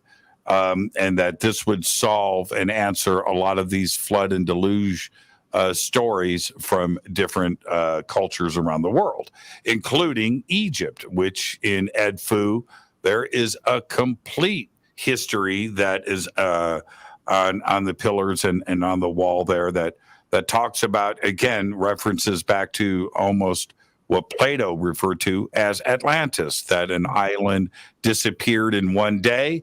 Survivors came to Egypt and set up camp, right? And that's it in a nutshell. So that's where we are with this right now, and why this massive void above the Grand Gallery is there. So it's absolutely incredible research, and how this is put together. Now, before you want to add something to this, one would ask, well, what about hieroglyphics? How is this referenced? We've got all of this information left to us from the ancients on temple walls and on papyrus. How would this be represented there, and what are the clues? How would the Saurod legend? Are you asking how that was referenced? Well, also, and how the pyramids would be referenced possibly as a vault, and what would be the specific hieroglyphics that would lead to clues that this occurred? Well, I think Egyptology has misrepresented some of the hieroglyphics, specifically the sign for the pyramid. They basically interpret the sign for the pyramid as tomb, whereas I interpret that particular sign as recovery vault. Now, if you look at the pyramid hieroglyphic, Jimmy, what you find is it's a triangular shape sitting atop a rectangle shape, slim rectangle shape. Now, Egyptology says, well, that's the pyramid with its perimeter wall runs around the base of the perimeter. I'm going to hold this up to the camera, see if this comes in right there. Yeah, thanks. Yeah, that's it there. So that is basically the perimeter wall at the bottom of the pyramid. But as far as I'm concerned, Egyptology has got that wrong, because the ancient Egyptians talk of the duat, which is a watery realm. And Egyptology doesn't really know where the duat is or was. And the reason they don't really know this is because it's no longer there. The duat was the deluge. That's what it was. That was the watery realm, was the deluge. And it talks about Osiris emerging from the duat. Now, when you look at that pyramid with the rectangle at the bottom, the hieroglyphic sign for the duat is a rectangle. So what you're actually looking at there is the pyramid standing in water or emerging from water. Now, how do I know that? How am I convinced by that? Well, because later on, in the next page or so, we actually see the South Pyramid at Saqqara. The perimeter wall at the South Pyramid at Saqqara is actually a wavy sign, which is a hieroglyphic symbol for water. So we can actually almost see the pyramid emerging from water or sinking into water. Basically, it is referencing that rectangular sign is referencing the deluge or the flood or a large body of water. That's what that means. And the actual name of the pyramid itself, Jimmy, is Akhet Khufu. Now, Akhet is also the word for flood. Akhet means flood. The word Khufu means protector. So the name of the Great Pyramid is Flood Protector. That's its very name. And when you look at the hieroglyphics of Akhet Khufu, you have the Ibis Bird. The Ibis Bird is the symbol for the god Thoth, who was the harbinger, or is referred to as the harbinger of the flood, because it's Thoth who brought the flood and basically drowned all Egypt. So that's why you have the Ibis Bird represented in the name of Khufu. You have in Akhet Khufu, the name flood, you have a circle sign with a cross, and above that is the rectangular sign for the duat or the flood. The circle sign represents land. With the cross, it represents land. So what you have is land below water. You know, so this is all in the very name of Akhet Khufu. Now, it's at this point we do need to mention a couple of things about Khufu, and the ties. The reason why he's even suggested as the builder of the pyramid is because of everything that was found around the pyramid, but there was nothing inside the pyramid. And later temples and later tombs and other pyramids that, you know, after that were built later, the names of those pharaohs or royal families are emblazoned everywhere. And on the Masaba, the things that were done in Saqqara previously, you had the name of that king, right? Was there. There was something that was represented there, but there wasn't anything inside of the Great Pyramid, aside from Vice, that indicated Khufu.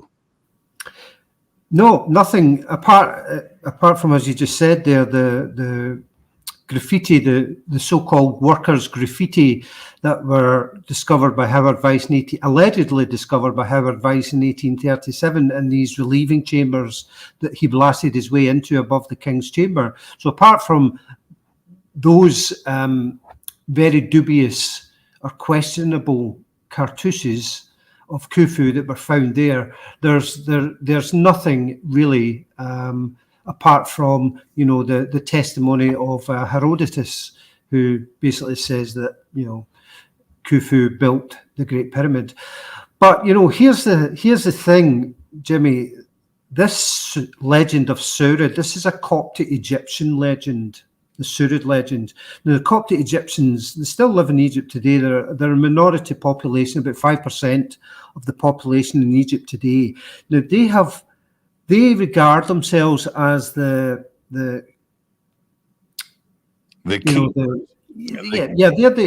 They're the descendants of the ancient Egyptian civilization. That's how they see themselves, as a living embodiment of the ancient Egyptians. They kept all the history from, going all the way back to the pyramid builders and even further back. They kept this history mainly in oral traditions, because for various reasons they had to, not just oral, but most of their books were burned and tried by various quests. So they had to preserve these legends, so-called legends, orally, and eventually they were written down by the medieval Arab scholars after the Arab conquest of Egypt in 820 or whenever it was. So this Khufu name, the Arab version of it is Saurod. Now, the Coptic legends didn't go directly to Arabic. There was a transition phase with ancient Greek texts which were written down. And when you look at the name for Khufu in ancient Greek, it's the word Sufis. Okay, now when you look at the Greek letters for Sufis and the Greek letters for the word Saurod, they're almost identical. Almost identical. It could simply have been a copyist error in just one of the letters, and it would be difficult in handwriting to actually see this, but it could be very easily done. Sufis, which means Khufu in Greek, became Saurod because of a copyist error. So this king, Saurod, is actually Sufis, which is Khufu. But what I'm saying is that, yeah, Khufu may well have been the builder, but it wasn't 4,500 years ago. It wasn't 2,500 BC. It was much, much further back during the chaos of the Younger Dryas period. Sufis is Saurod. I'm fairly convinced of that. It was just purely a copyist error. When the Arabs copied the name from the Greek, Sufis became Saurod. So that's simply, a name literally that has been lost in translation. Now, we talked about the shafts earlier. And then we have the next part of this, the next piece of the puzzle, of course, which is the Belt of Orion. And there's been so much research, and I've talked to Robert Bivall and Graham Hancock about this many, many, many times. And the deliberate attempted debunking at the alignment of Orion's belt and its relation to the three pyramids at Giza. When I look at Orion's belt today, and it's the most fascinating thing in the sky. I can't take my eyes off of it. But now when I look at it today, I do nothing but think about Giza. And I it just makes perfect sense to me. So now we have to go back and we have to address the shafts, the timing. We have computer assistants today too as well that can help us wind the clocks back. But how important is Orion's belt to the big picture here? Well, it's very important because, and this is something that Robert, and I've discussed this many times with Robert Bivall, he doesn't really explain well, but why? What was the purpose? Because Robert doesn't believe that the monuments were built in 12,000 years ago. He thinks they were built at the time Egyptologists were saying, but then there's this 8,000 year gap. So what, they just had that plan and decided to implement it in 2,500 BC, a plan that they've had for 8,000 years. That didn't make any sense to me. It really didn't. So my view is that the plan, the date that comes out of the pyramids, I've actually got the date as 10,081, but I date it slightly different from the way Robert Bauval dates the monuments, because I get the year 10,081. Anyway, that's neither here nor there. So we have the date, and that's what the Orion constellation was used for. It was to date this catastrophe, when it happened, but more importantly, Jimmy, what the Giza monuments referencing Orion also does is it tells us the periodicity, the interval between these catastrophes, so that we can work out when the next one is going to occur and plan for it. That's what Giza does. And it's explained, in great detail in the book, as you know. So that's what Orion is all about. It's about dating when this catastrophe happened. It shows us when it happened, and it gives us the periodicity to allow us to work out when it will happen again. Now, and I thought about this while reading the book a few times now. If the inversion, right, the first one, yeah, and these shafts are looking at Orion, how do you explain that? Because if we back up the clocks right now with computer software, we're basing it on our orientation today, right? Okay, so if we back it up, has the inversion happened, or was it about to happen? Right. Okay, well, the builders built the monument after the inversion had happened, which, as I said earlier, they were watching this inversion happen, which is kind of good news in a way, because when these inversions do happen, I imagine there will be great disruption all over the world. But at Giza in Egypt, it seemed, perhaps because they were maybe close to one of the pivot points, it didn't affect Giza or Egypt as much as it would have affected other parts of the world. Right. So they built the monuments after the inversion had occurred. The two sets of shafts basically were two pointing south, two pointing north, and basically they show us the inversion. The shafts show us the inversion, because if you look at the northern shafts in the Great Pyramid, the trajectories of those shafts, if you carry on the line through the pyramid up into the sky, they eventually cross over like that. But the southern ones don't. And that inversion is absolutely the key to working out what these shafts were doing and what they're all about. Nobody's ever, pointed this out before. I've done it in some previous books. I've pointed this out. But that is absolutely key to explaining what these shafts are actually doing and what they're all about. It's about showing how the Earth flipped. And that is why the shafts on the north side cross over. I've actually got some good GIF animations about this, I think, on Hancock's site, Author of the Month. If your listeners want to go and have a look at what I'm talking about here, because it is something you really need to see how these shafts actually do this, show the Earth inverting.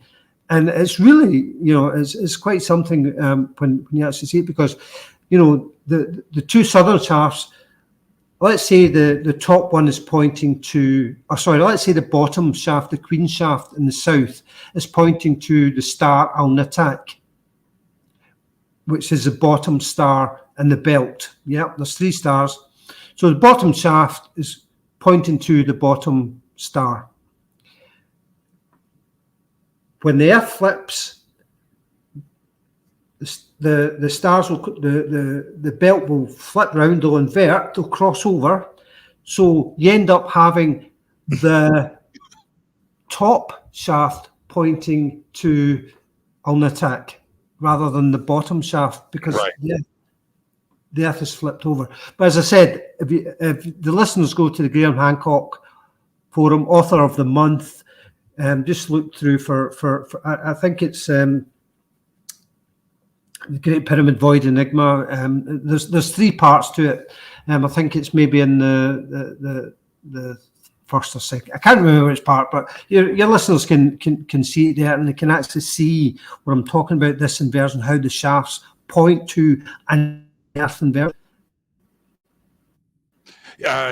We lost you there for a quick second. The orientation of Orion, I'm just going to pull a number out of the air. Let's just say 10,000 BC, 10,700, 10,081. But the orientation of Orion, does it have to be directly over Giza? Or how were the builders perceiving it? Were they seeing it in a different position of the sky? When they were building it, they saw Orion in the northern sky. Right. Orion was in the northern sky. Alnitak was the top star, not the bottom star. Right. Mintaka was the bottom star, whereas in the south today, Mintaka's at the top and Alnitak is at the bottom. But when they were constructing this monument, the northern belt star was in the north when they were constructing it, but the belt star had previously been in the south. Before the inversion, belt star was in the south. The inversion happens, the belt turns over to the northern sky. To the northern sky, and now of the southern hemisphere. Of the southern hemisphere. So I've just got 60 seconds. I got to make this quick. Yeah. So if I'm standing at Giza and Orion happens to be above me today, is the orientation opposite of what is happening on the ground now? Right? Because you've got one star that's kicked out, like Menkara is on the ground. Yeah. So looking at it flipped, and so did the builders imagine it flipped over on the ground, or when the inversion was there, was it in the correct orientation? So you're looking up and they're lining up straight. It's exactly what Dr. Ed Krupp has always argued. Dr. Ed Krupp in his discussion with Robert Bivall, who said, "No, you've got it wrong, Bivall. You've got the wrong way round." He said that Bivall's presentation with the Orion belt and the pyramids, it's the wrong way round. Dr. Ed Krupp, an astronomer, says for it to be correct, the Earth needs to be rotated 180 degrees for to be astronomically correct, not artistically correct, but astronomically correct. And Dr. Ed Krupp is actually right in that. I've actually looked at it in great depth. He's absolutely right. So when the Earth is inverted, the match between stars and pyramids is astronomically correct, exactly what Dr. Ed Krupp was arguing. So when you invert the Earth, Ed Krupp's argument disappears because it matches perfectly. Yeah, so again, if I'm standing there and I'm looking up, it lines up, right? I don't have to invert it in my mind and flip it over onto the Earth. It would have lined up exact. Yeah. Because what you would find is that the nearest star or the nearest pyramid would be the smallest pyramid. The smallest pyramid would be nearest to the horizon. Yeah. And the smallest star, Mintaka, would be closest to the horizon. Yeah. They're mirroring each other. Yeah. Do you find a coincidence with Menkara and Mintaka? I'm just saying, it's just weird to me. Yeah, it's like, you're talking about the Great Pyramid G1. What's the Alnitak, Alnilam? It's like too similar. It's really weird. Khufu, Khafra, Alnilam, Alnitak, Alnilam. It's strange. Yeah, it's always been strange to me. Let's take our break right here. This is Fade to Black. Our guest tonight, Scott Creighton, live from the UK. We are talking about his new book, all night tonight. The Great Pyramid Void Enigma. It's an amazing read. We'll be right back. Stay with us.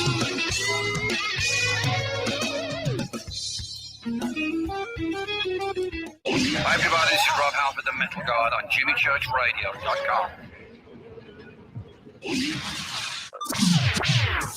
Your 1 million gigawatt paranormal powerhouse, KUNX-DB, the X. 2022 MUFON Symposium is in Denver, Colorado, July 7th through 10th, and it's on. If you can't make it to Denver, get the live stream. You can watch it live and anytime later. This year's theme is UFOs in the Spotlight. Our speaker lineup is incredible. Join Cheryl Jones, Peter Robbins, Michael Schratt, Kathleen Martin, Tom Reed, Paul Hynek, Peter Davenport, Dave Scott, Craig Campobasso, Donald Schmidt, Mark D'Antonio, and me, Ron James, for an exciting inside look at my new film. Newsflash, Congressman Tim Burchett has just confirmed that he will be making an exclusive live presentation at MUFON 2022. Tim is the most outspoken member of Congress on the UAP topic. You do not want to miss what he has to say. Sign up for our live stream. Get all 3 days of the MUFON Symposium, a 1-year subscription to MUFON TV, and an awesome free gift. What's the free gift? Find out at MUFONSymposium.com/Jimmy. That's MUFONSymposium.com/Jimmy. You do not want to miss a thing. Hello, Fadernauts. Jimmy Church here. You've seen me with my Thunderstorm. Now you can purify the air in your home and get healthy, clean, fresh-smelling air and eliminate odors just like I do right here in the bunker.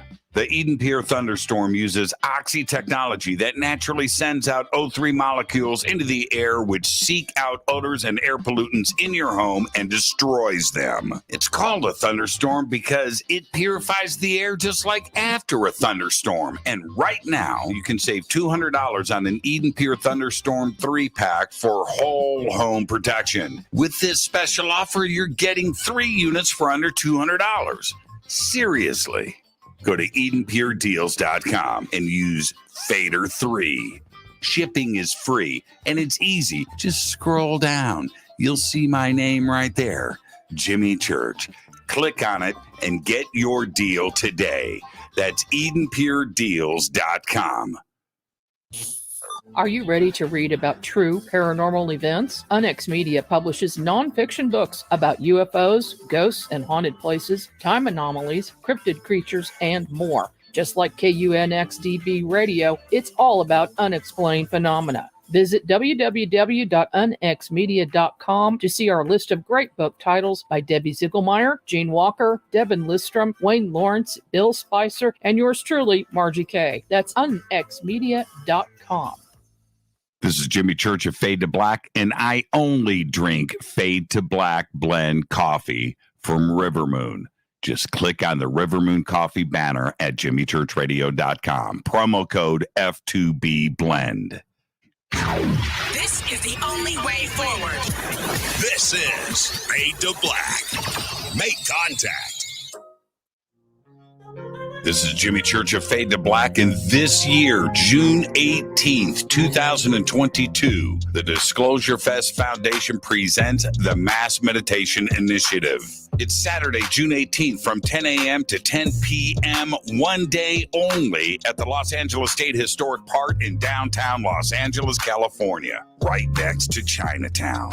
I'm hosting the event again this year with music performances by Trevor Hall, The Desert Dwellers, Poran Key, and many, many more on 4 separate stages. There's 16 stages in total, over 30 acres in downtown Los Angeles, with vendors and tents and presentations and workshops with Billy Carson, Adam Apollo, Lori Spagna, Laura Eisenhower, Brad Olson, David Palmer, and many, many more. It's all simple to do. Just go to disclosurefest.org for all of your tickets, information, and a full schedule of the day's events. Again, disclosurefest.org.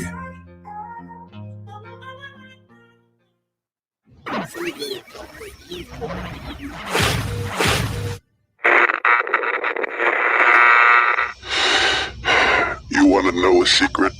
I love ponies. I really love ponies. I'm serious. I couldn't stay sane without ponies to brush. Why Fade to Black? Because you never got that pony. Damn it. This is Fade to Black with Jimmy Church on the Game Changer Radio Network.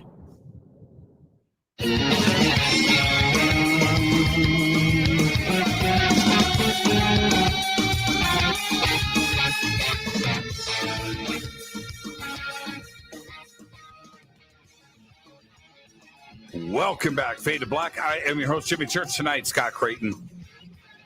The new book is amazing, and I just posted this up. This is a must-read for all of you. You've got to read this book, and start with the Great Pyramid hoax, and go through that, and you can kind of get a taste of the way Scott does his research and points things out. All of this is based on the historical record and putting that's what a great investigator does, and puts all of this together, and it's incredible. And so when you get into this book and talking about the inversion, and now this is something that has been talked about and documented throughout history, the sun changing position and rising differently.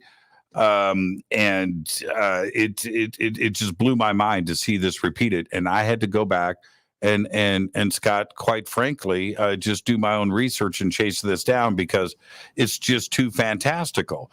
But here's the other thing that I want to talk about now, and that is, guys like Zahi Hawass, because when the Great Void was revealed, there was a lot of people out there that wanted to say this was an anomaly, that this was a mistake, that this was muon data that was misinterpreted. We need to address that for a second, because we know that a second research project was done in 2019, but there were many that want to say that there's nothing else to find or see inside of the Great Pyramid, and certainly that doesn't seem to be the case. Why do you think that it was that you would think that everybody that is into antiquities in Cairo would find this research exciting and would turn around and go and pursue it instead of snuff it out in the beginning, right? Yeah. Well, you're right, Jimmy. Dr. Zahi Hawass, the former head of antiquities in Egypt, he basically was quite dismissive. He was quite dismissive of the discovery when it was first made or first announced in 2017. And, comments were underwhelming. He basically said that the Great Pyramid has many voids, but that doesn't mean there is a new chamber. Well, the Great Pyramid does have small pockets of voids, maybe a foot wide, a couple of feet wide here and there, dotted throughout it. But we're talking about something the size of a jumbo jet.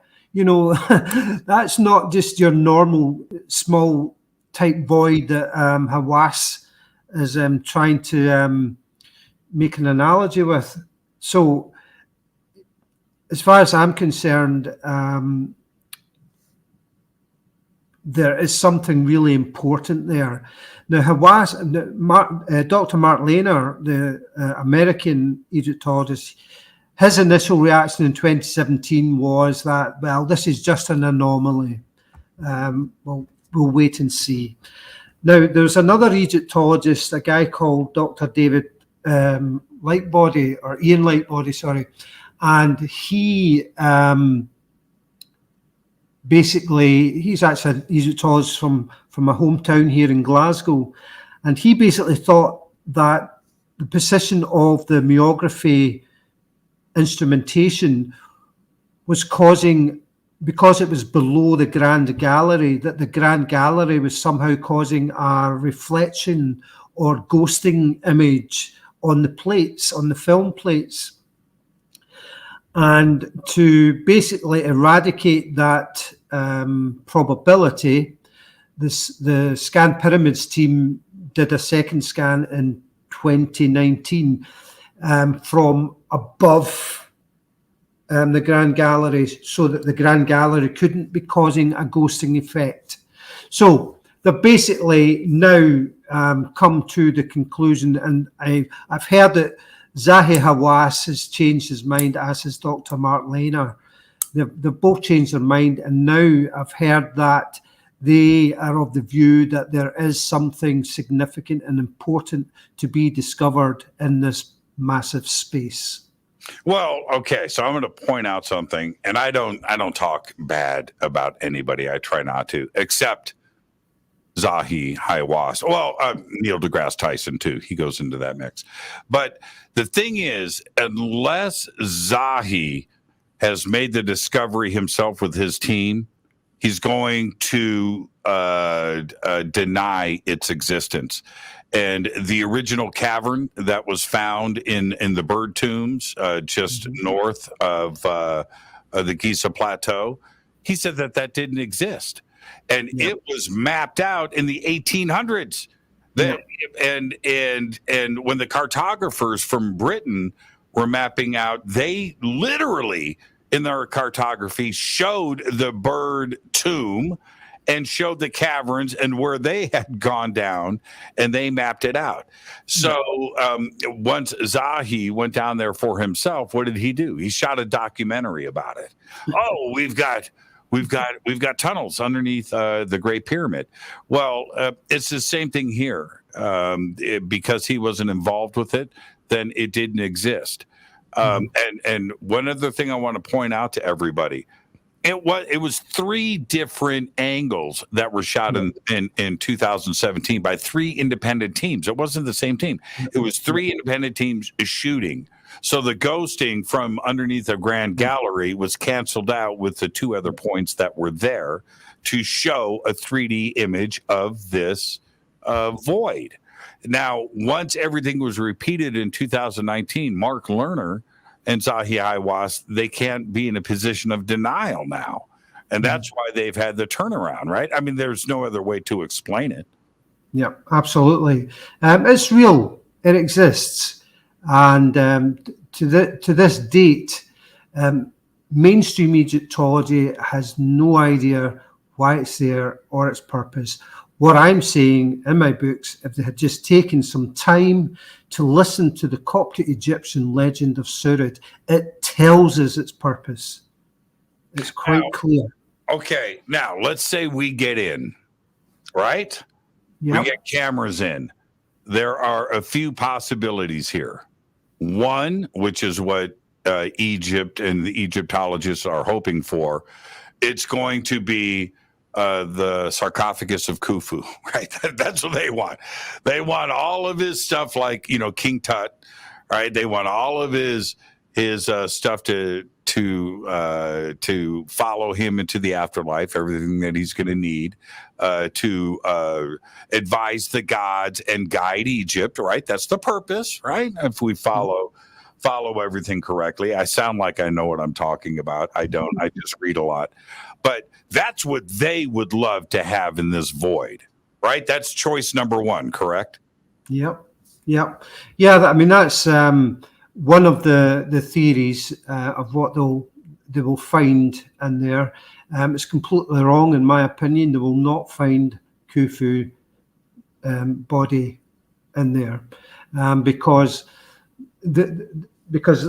we know there are no passages into that space. So once you build the pyramid up, you're closing that space off forever. There's no way, once the pyramid is built, they can get Khufu's body in there.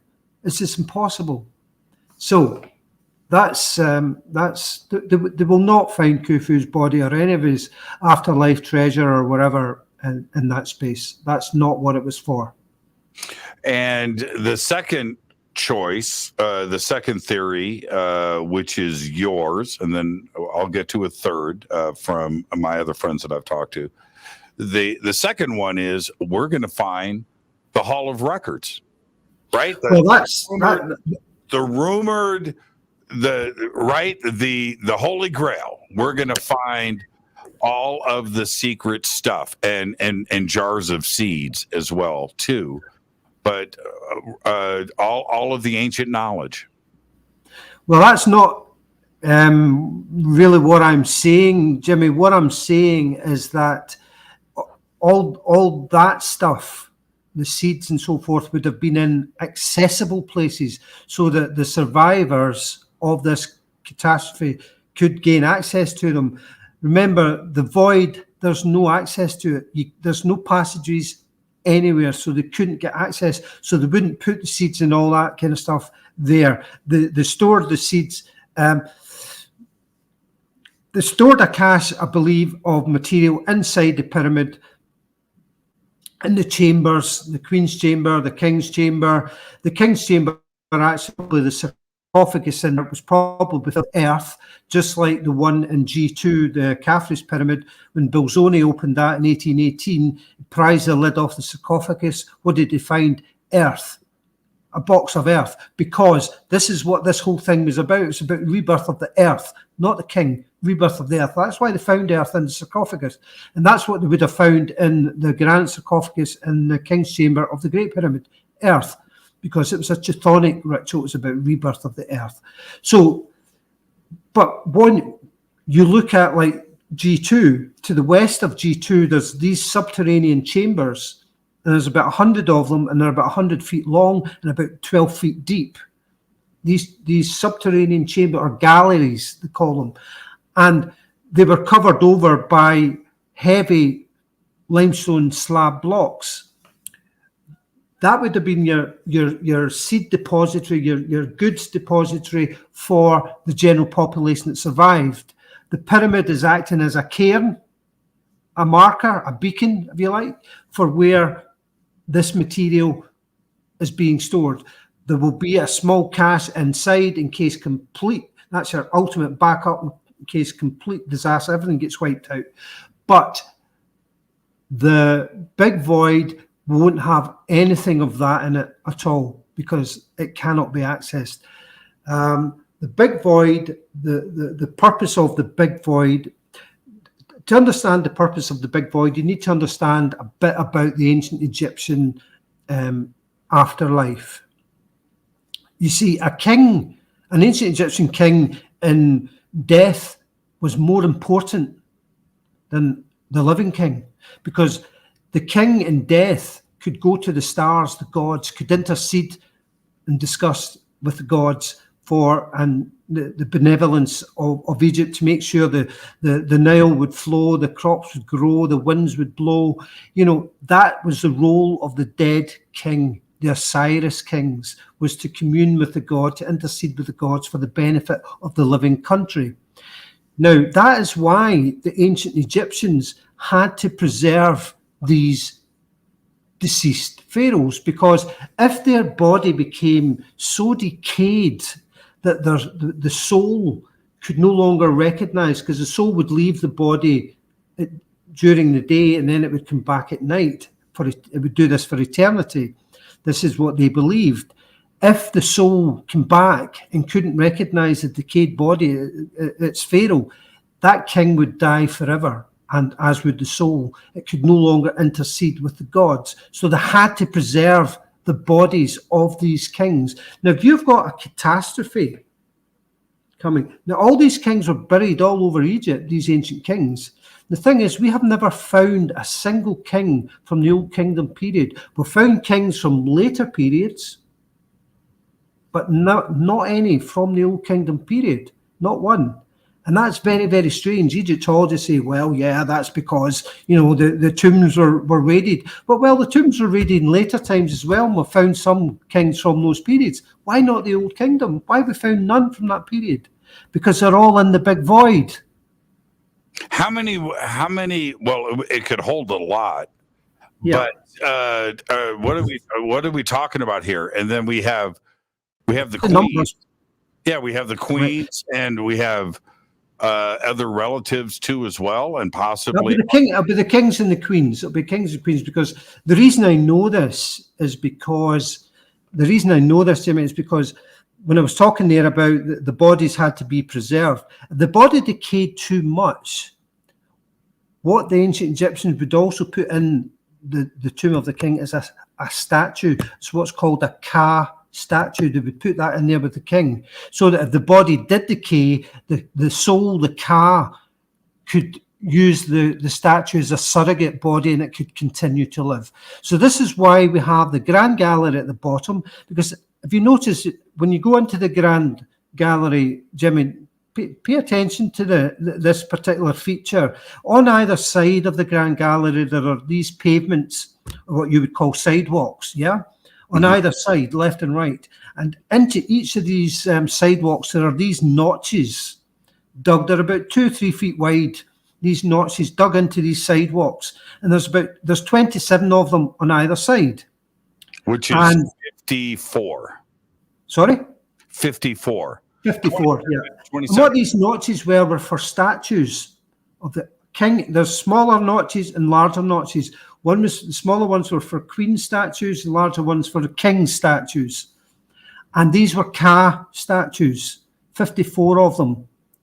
That's 27 kings, 27 queens. And we actually count how many ancestors that Khufu had, because remember, this is what the Saurod legend tells us. The most important thing they put inside the pyramid were the bodies of his ancestors, Khufu's ancestors. He placed them inside the pyramid. Where? Because they've never been found. So the only place left is the big void. There's 27 kings, 27 queens in there, because that's what the Grand Gallery shows us, with these notches for the statues, the Ka statues that used to be there. So if there's 27 Ka statues of kings and queens, you're going to find 27 actual bodies of kings and queens in the big void. So the Ka statue was vital. That tells us how many bodies there will be. Before we run out of time, so if the number is 27, and it shall be 27, right? So we have 27 kings and queens. That would be dating from what period to what period? Well, you're talking about when you actually look at the king lists from Khufu all the way back to the very first king, Menes. You're talking about, you're actually talking exactly 27 kings. Through 4 dynasties. Yeah. You're talking 27 kings, 4 dynasties, yeah. Interesting. And now, but that would also mean, now we don't know, in a linear sense, we really don't know realistically how much time we're talking about here. If we go with Mene at the year 3000 BC, right, which is the Orthodox take on this, then we're covering 250 years, about 300 years. Probably more than that, yeah. Oh, yeah, 3000 to 2650. That's 350 years. If we go with the Egyptology version of this. But if we are going with your version of this, with the deluge and the catastrophe and everything else, and pushing this back to 10,000 BC, we have a different time scale going on. And is Khufu, how did they save the bodies? And how did they go and pull these out of previous tombs and bring them to the Great Pyramid and then reinstall and drop them from the top? I guess with cranes and ropes. Well, yeah, I mean, I'm being serious here, because they didn't come in through tunnels. So whatever filled the void had to happen after the void was built. And then they would have to have dropped them in from the top, from a great height, I might add. Yeah. Well, they would have placed, if it's horizontal, then they basically place them in when they're literally at that level of building the pyramid, so they can place the sarcophagi there. But yeah, you're right. They did literally remove them from their original graves. Now, this is a really, really interesting point here, Jimmy, because we have actually found, several tombs of kings and queens from this period that have been undisturbed. We know because they found gold and whatever still in the tomb. Usually the tomb robbers would smash the lid just to access the tomb, but they were completely sealed. intact. And when they actually got the lid off the sarcophagus, it was empty. These are actual kings and queens from before Khufu. We don't find any of these strange occurrences after Khufu, only among his ancestors. Yeah. Now, we're in some of the reports, and you could correct me if I'm wrong here. I do way too much research, but there were reports about the inside of some of these stone sarcophagus as new, right? Like nothing had ever been in there. Nothing was removed. They were just never there to begin with. Yeah, I think that happened in later times when they become, symbolic. They're essentially, it's become a religious ceremony afterwards. With later dynasties, they would have been doing this. But the sarcophagi that I'm talking about, we know that they were used because there's discolorations on the stone where a body had lain, and then the body was removed, and the sarcophagus was ritually resealed, and the body taken elsewhere. So during the discovery, they're breaking seals that were still intact. Yeah, and then they're resealing them once they've taken the body out. Right. And placing them in a new sarcophagus inside the big void. That's what we're told by this legend. That's what they did. Now, when we're not talking about Seti the first, right? No, these are after Khufu. Later, we're not talking about Ram, but we're not talking about them. Remember, we've never found any of these Old Kingdom kings. Not one. We've found kings from later dynasties, so they weren't all robbed. So why haven't we found any of the kings from this Old Kingdom period? Yeah, that's a good point. Let me ask you about that. Menes, Narmar, or whatever, however you want to name him and refer to him, wasn't his original burial site in Saqqara? To be honest, I'm not entirely sure about that, but it wouldn't surprise me because that's Saqqara is one of the oldest. Well, my point being, did they ever find his body? That's a good point. I don't know about that. No, my understanding is that no kings have ever been found from the Old Kingdom period, and the reason is they're all in that big void. And you think about the big void. We spoke about this, Jimmy. It's the big void is. There's no way to access it. It's a perfect burial place. It's completely hidden. There's no passages to it. So you could never even get a sense that there was anything there. You just couldn't. It's only, space age technology that has allowed us to see through stone. And that's the only way that this chamber has been revealed. It would never have been revealed because there's just no passages. If there's a passage, you follow it, don't you? And you find what's at the end of it. You can't do that with the big void because the bodies were lowered in from, when they were building it upwards. Yeah, I cannot wait when I'm going to be there in a couple of months, and the ability to question. We're going to have some Egyptologists that are going to be with us. We're bringing 80 people there. So we've got a few Egyptologists, and I am going to literally ask them about this. And, because now when you walk up the Grand Gallery, heading up to the King's Chamber, something is above you now. Yeah, because every king needs a Ka statue, and the Grand Gallery was for the Ka statues. For the soul if the body's decayed. That's what the Ka statues in the Grand Gallery. Yeah. You know what? Nobody's ever fully explained or resolved those notches. Yeah, well, that's what they were. Yeah. Very, very interesting. Oh man, what a great book, Scott. I can't recommend this enough. I said to Scott earlier, this may be your best work. And to suggest that after the Great Pyramid Hoax, which when I first got the book and we did that show, it's been about 3 years now. Yeah. When we did that show, I had said then, this is like the best book I've read on Egypt ever. And that's when it was first released. Now you've got the respect, man. The book is definitely a reference manual for this community.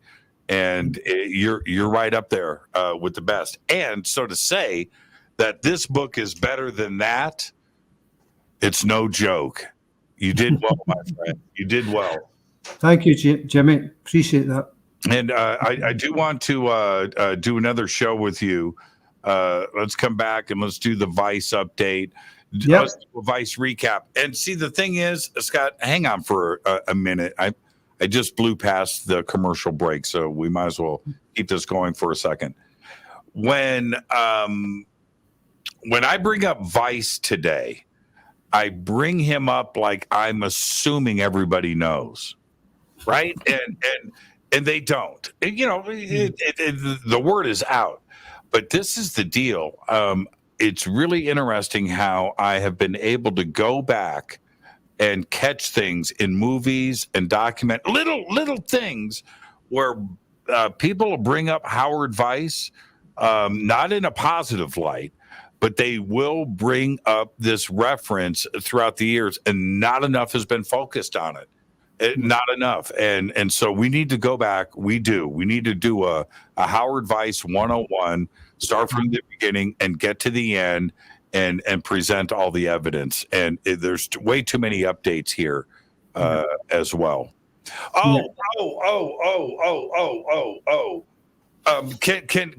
Okay. Everybody, Scott, you got a minute? Can we talk about something?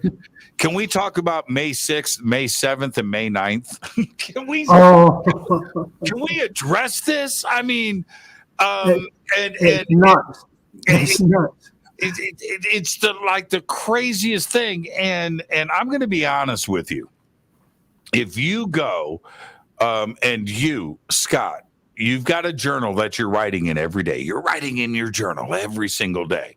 And you're walking down the street and it's May 7th and you find a bag full of gold bars, right? You forget to write that in your journal, right? Or the next day be like, Scott, I think that would be kind of important in your life. You know what? But it's like that, isn't it? Yeah, it's exactly like that. But I mean, the clincher is what he did at the end in the inscriptions section of his book. What he did there was just like, oh man, you are just so wrong. You are just so wrong, Mr. Weiss. You are just so wrong here. So let me explain to everybody. This is going to be very brief. We've got very little time left, and there's way too much to talk about. But it's as significant as this. Oh, by the way, I'm going to put a little bit on you too, Scott, because you didn't catch this the first time around, young man. All right? Okay. All right. So, but anyway, picture this, everybody. Howard Weiss, the idiot that he was blowing stuff up with dynamite. So he's inside, and you don't even know how that everything could just collapse and thing. Anyway, he's inside, and he's just blasting away, just trying to find things and blasting away, literally with dynamite and his two buddies, and they blow. They're blowing up through the king's chamber to get into the relieving chambers. That's crazy on every level, and to think about the destruction and what they did destroy. But anyway, so he gets up, he goes through one level, he gets up to the second, and what's her name that he named it after? Lady Arbuthnot. Yes. So inside this chamber, so he blasts his way in, and he sees nothing but dust. Two of them. dust, right? So that gets into his journal, right? We blasted our way in nothing but dust. And he says that, they checked everything out, right? Now they measured the chamber. And they've got it down to inches, by the way, right? And so that makes it into his journal. But when that's, and I think he's being factual there, right? Yeah. Nothing to see here but dust. Then he publishes his stuff. And now he's got a chance to alter things, right? And so now he says that how many pieces of graffiti were there? In that chamber, there's about 120 sort of individual lines or signs. Let's be clear here. 120, where in his journal, he saw dust. That's what he wrote, dust. Now, 120 pieces of writing that have not been found anywhere in ancient Egypt at this point, right? In the pyramid. This is it. This is like the first time. But you forget to write 120 pieces of graffiti. I'm calling bullshit, right? Okay, right there. But here's the deal. How tall were some of these writings? Just blurt it out. Some of the some of the cartouches, the king's name, were about 2.5 feet wide. 2.5 feet, right? 2.5 feet. And I'm not making a mountain out of a molehill here. He didn't see this? There was eight of those. This big. Yeah. This big. And there was two guys. There was two of them in looking. Yes. Yes. Yeah. None of them saw anything. Unbelievable. Then in their book, this is in, then suddenly they appear. 4 days later, suddenly they appear. How okay. All right. I'm just going to stay on this. I'm fascinated with this. There are other accounts outside of Vice that said, and I don't know if this came from Vice or from Eyes or what have you. I want your comment on this. That these were new, and that some of them were repainted, and others were new. Now, wait a minute here. What's actually going on? This is criminal, isn't it? So when these accounts are stating that they are new, they're stating that they're new. They're not 3,000 years old. New means new, correct? Absolutely. There was two witnesses, a Prussian prince, Hermann von Puckler-Muskau, who met Weiss at Giza and who wrote in his own book several years later that Weiss pretended to have discovered these marks. He wrote that in his own book. Weiss never challenged him.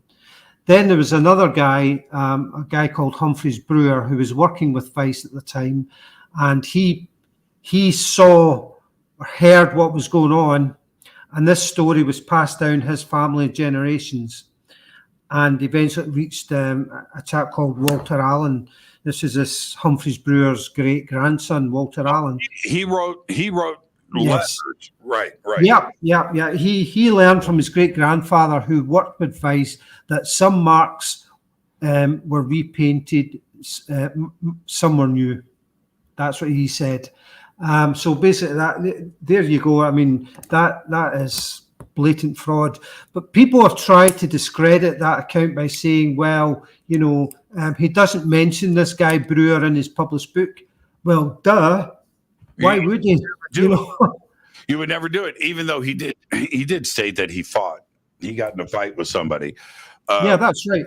And the thing is, as well, Jimmy, that fight is actually, I managed to find Howard Weiss's own private journalist, his handwritten notes, and I've actually found that fight in his private notes. So that authenticates that account by Walter Allen. Do you think now we're all hypothesizing here by making this kind of statement, but do you think that is why nobody from the Department of Antiquities in Cairo will allow any of that to be studied? You know, you would think that at this point, I mean, this is like the most important thing in all of Egypt are the graffiti that is in the relieving chambers, period, right? Yeah. Okay. Yeah. I don't think anybody can argue that point. Well, wouldn't you want that absolutely tested? Yeah, absolutely. Hawass did some photographic. He had all these marks photographed, I think, back in the 1990s, but none of the photographs have ever been released. Why? What's the problem? But I have an Egyptologist friend, and I won't give their name because it could cause them problems. Let's put it that way. With working in Egypt, and this Egyptologist friend has told me in writing that they know they're fake. Egyptian authorities know these marks are fake. Everybody that understands these marks, or most Egyptologists that have looked at them, know that they're fake. That was their words to me privately. Now, I wish I could give this person's name, but I wouldn't betray their trust. I wouldn't betray their trust. No, plus I'm going to be in Egypt in October, and I want to be able to walk onto the Giza Plateau. So I want to be able to do that. But this isn't what I'm talking about here is not like funny ha-ha stuff. There has been attempts in the past, to get a little scrapey off of there and get it out of Egypt to have it analyzed, which happened. And that was criminal. Yeah, well, that was Erdmann and Gorlitz, two German archaeology. Well, they weren't students, but that's what the press called them. But they were archaeologists, and they got permits actually to go into these chambers. They didn't have permits, obviously, to take any samples, scrapings. But they didn't take it from the Khufu cartouche. It doesn't matter where they took it from. But there's been a lot of press that they took it from the Khufu cartouche. They didn't. It was from another much less significant group of markings, but nevertheless, still, really, really, historically important. So they should never have done that. But they did it, and it was analysed. They were trying to have it carbon dated because when they make this paint, it's called Mogra, this red ochre paint, what they would do is they would add some like honey or fish oil as a binding agent for the water and the ochre, and they were hoping that the organic element could be carbon dated, but they didn't take enough of a sample. It was too small to carbon date. But what they did find, which was absolutely amazing, which I explain in the Great Pyramid Hoax, is that these marks are painted on top of plaster. Now, you only plaster the block once the block is in situ, once it's in position. You don't plaster it and then transport it, 100 miles or whatever. You plaster it once it's in place. And in this case, those granite blocks came from Aswan. So that's the granite ones did. These are the limestone roof blocks. The limestone roof blocks from the Tura quarries. They're about 50 kilometers away. So you're not going to plaster them and then transport them. The plastering is done in situ. You can actually see the remains of it, being slopped around. This chamber. Yeah. Okay. So everybody. That's crucial. That's crucial. What we are talking about is graffiti that allegedly was done by the gangs. That's what they're called. That work in the quarries, and mine these blocks, and then the gangs at the quarry would mark the stones and put their gang symbols on there. I know it sounds, but that's the way that this is described throughout history. So these gang symbols are there. You transport the stones. The stones are then built into the relieving chamber and put these together. But there's a problem with that. If the graffiti is done over plaster, that means they weren't done in the quarry. And that's a problem. Now, there's one other thing here that I want everybody to be clear about. Has there been a graffiti gang symbol that has been hidden? Right? Okay, so when the stones are put together, is there any gang symbols in between, or is everything where you can just write it? Right? I'm going to put one here. I'm going to put one over here, and you're doing it on exposed surfaces as opposed to, right? Yeah. Well, Graham Hancock, unfortunately, I've not actually been in the relieving chambers. I would just love to be in there because there's so many questions and so many things I would be looking at. But Graham Hancock has been in these chambers, and he's managed to shine a torch in between these tight gaps between blocks. And he has told me in an email that there's categorically no cartouches, no king's names or anything between any of these blocks. It's just the odd random mason mark in these tight gaps. All the cartouches or partial cartouches are in plain sight and easily accessible sight. Now, the thing about the plaster, the plaster being on the wall being done afterwards, and these symbols being painted on after the plaster's done, that means that the symbols were painted in situ. So why would you paint something onto a wall in situ, a wall in front of you, upside down? Why would you put the writing onto that wall upside down? You know it was done in situ. That's right. And here's if there's plenty of things that close the case on this. There's many mistakes that were made, including the writing of the cartouches in the journal, where clearly Howard Weiss was trying to figure stuff out. Right? Totally. Okay. So, by the way, can you read hieroglyphics? I wanted to ask you that earlier. I can read some hieroglyphics. I can also read some hieratic as well. I'm not great, but I can read some, yeah. I mean, after this point, man, you better be writing books in hieroglyphics. But here's but here's the thing for me that's one of the closers. Yes, he did write it in his journal, right? But wouldn't it, let's say he forgot, or he was excited, or it didn't get done, and he remembered it later, and he published it in a different way. Okay, we can have a list of excuses. But aren't you running down onto the Giza Plateau yelling, "Holy crap, everybody come and take a look," right? Aren't you doing that? But that's not what happened. No. He waited for the paint to dry.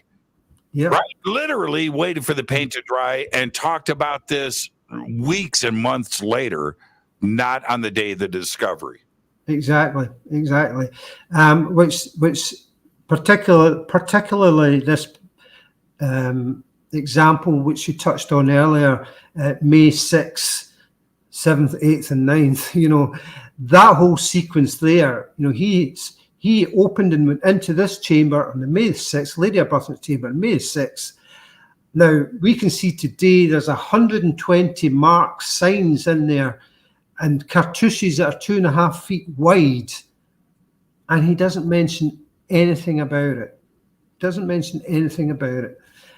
He puts the opening date, it was opened on the May 6th. He puts the opening date on the chamber wall as May the 9th. May 9th. That's the date he put. He wrote on some some documents. The chamber was opened on May 9, some private documents, but it wasn't. We know it was opened on May 6, and he eventually had to concede it was opened on May 6. He was trying to buy himself time to get these marks on the chamber, because we know when him and Mr. Raven were when Weiss and Raven were in the chamber on May 6, they describe it and it tells everything they did. No mention of any marks. That happened 4 days later.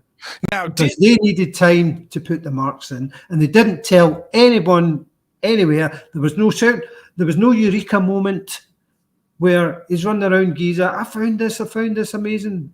Nothing. These were the first. Remember, Jimmy, these were the first cartouches found.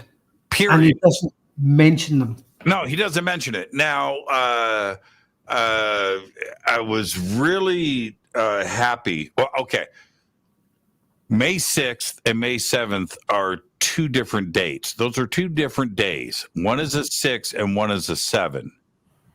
And he's got a published number and a number written in his journal that are different. When you are writing your works, aren't you going back to your original notes? Of course, yeah.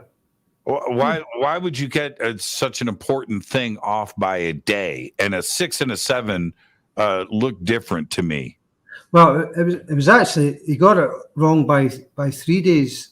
Well, okay, but you know what I'm talking about, right? Yeah, mm-hmm. Absolutely, yeah. He's referring to his notes. Of course, it would have been right. And Zachariah Sitchin caught that. Yeah, mm-hmm. Yeah, he caught that.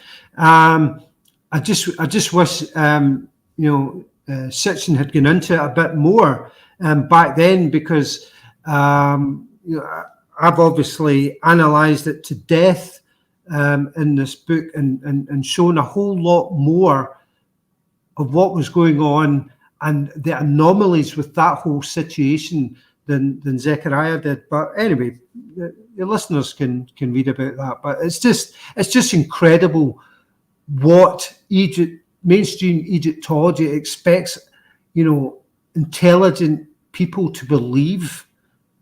When you read this and you see what's happening, you say, wait a minute, you did that then, and you're saying this then, that doesn't match that. It's just a mess. It's a complete mess. And also because it's been established now for almost 200 years, right? We're in 2022 now. Yeah. And if anything like this screws this up, everybody's wrong, right? Yeah. So those cartouches, that red ochre is going to stay there. There's not going to be any testing done. There's not any confirmation. And I don't think that Howard Weiss was able to procure 3,000-year-old honey as a binder to get the iron into the red ochre, right? You follow what I'm saying? That no, he didn't have any idea that there would be carbon dating testing in 150 years, right? Exactly. So you're right, we probably will not get these marks tested. Personally, I think they've probably already been tested. I think this is probably how they know that they're, and it's not just carbon dating. They can test the chemical composition to see if it's modern or ancient. They can do these kind of tests as well. So I suspect, Jimmy, that it's already actually been done, and they do know the truth. They're just not letting it out. Right. You mean, they break it down. You mean that rust came from London, right? Think about that, right? And so if they did, I'm sure it's been tested, for sure. And once they have, confirmed that, there's no way that's ever going to see the light of day. It's just not, and they're not going to allow a bunch of independent labs come in. And there's plenty of it there. It's not like they're damaging anything, right? It's all over the place, and you only need little pieces of it to do a full chemical breakdown and analysis and have all of that information there. But no, they won't allow it to be done. Why? Because it's a hoax. And it's been established for 200 years, and you just cannot You cannot stop this. The truth is, to them, is set in stone, so to speak, and it's something that they just don't want out. That's it. It's about protecting the paradigm. People. Some people poo-poo this idea that people are protecting their reputation and their life's work, but they are. That's exactly what they're doing. If they are not permitting, there's too many anomalies and questions, and the evidence I've shown in these books, marks disappearing within one day to the next. A mark is there and then it's gone. Marks appear when they weren't there before, and there's all this stuff going on in these chambers in 1837. This is too much wrong with these marks. There's too many anomalies, too many questions, and you bring up a expect really good people to believe they're genuine. Yeah, because back then, before photography, you had people go in and absolutely, a courtroom artist, right? You're in there and you are documenting everything down to right perfectly, and they're missing cartouches. Or there are cartouches there that weren't there in the drawings, or there's stuff in the drawings that weren't there. It's like, wait a minute, they didn't make those kind of mistakes back then. They just didn't. It was so important to document things accurately. They traced, they did everything they could to absolutely capture the moment. They didn't have photography, but they had artists that would go in there and do this for them. And that was all screwed up and nothing matched. It's just, it's incredible to me. It's incredible. We've got to come back and do a full show on this. Yeah. And we'll start from the beginning, and we'll get to all of the new. You've got 50 pages in the book of new material on Howard. Well, a bit more than that, but there's a lot of new evidence that's come out since Hoax was published. Yeah, there's a lot more new evidence about the hoax has surfaced since then, which is in the new book in the appendices. You're one of the best researchers out there, Scott, and I'm so happy to call you friend. Thank you so much. The book is great. Everybody, we got the links for it up not only on the website, but in the notes below. It's The Great Pyramid Void Enigma by Scott Creighton. Scott, behave and be well. Thank you for getting up at 4 a.m. to do the show today. And no problem. You're the best, Scott. Thank you so much, my friend. Yeah. You have a good time. Take care. You're the best. Bye. Scott Creighton, and I am serious when I say, and I don't say it often, this book is a must-read by everyone. It is a fantastic book. I've read it 3 times. Now, I'm going to sit here and enjoy my Thunderstorm as I continue to work. I got 3 of these. Get yours. Links are below. My studio is fresh. Tomorrow night is Fader Night with open lines all night long. I am your host, Jimmy Church. Fade to Black is produced by Hilton J. Palm, Renee, Dennis, and Kevin. Announcers are Steve Hart, Gene Vitoa, Mark D. Kovar. Webmaster is Drew the Geek. Music, Doug Aldrich. Intro, Spaceboy. SpaceboyMusic.com. Fade to Black is produced by KJCR for the Game Changer Network. And this broadcast is only copyrighted 2022 by Fade to Black and the Game Changer Network, Inc. It cannot be rebroadcast, downloaded, copied, or used anywhere in the known universe without written permission from Fade to Black and the Game Changer Network. I'm your host, Jimmy Church. Tomorrow night is Fader Night. Open lines all night long. Until then, I want everybody to be safe. Go Beckley Tappy.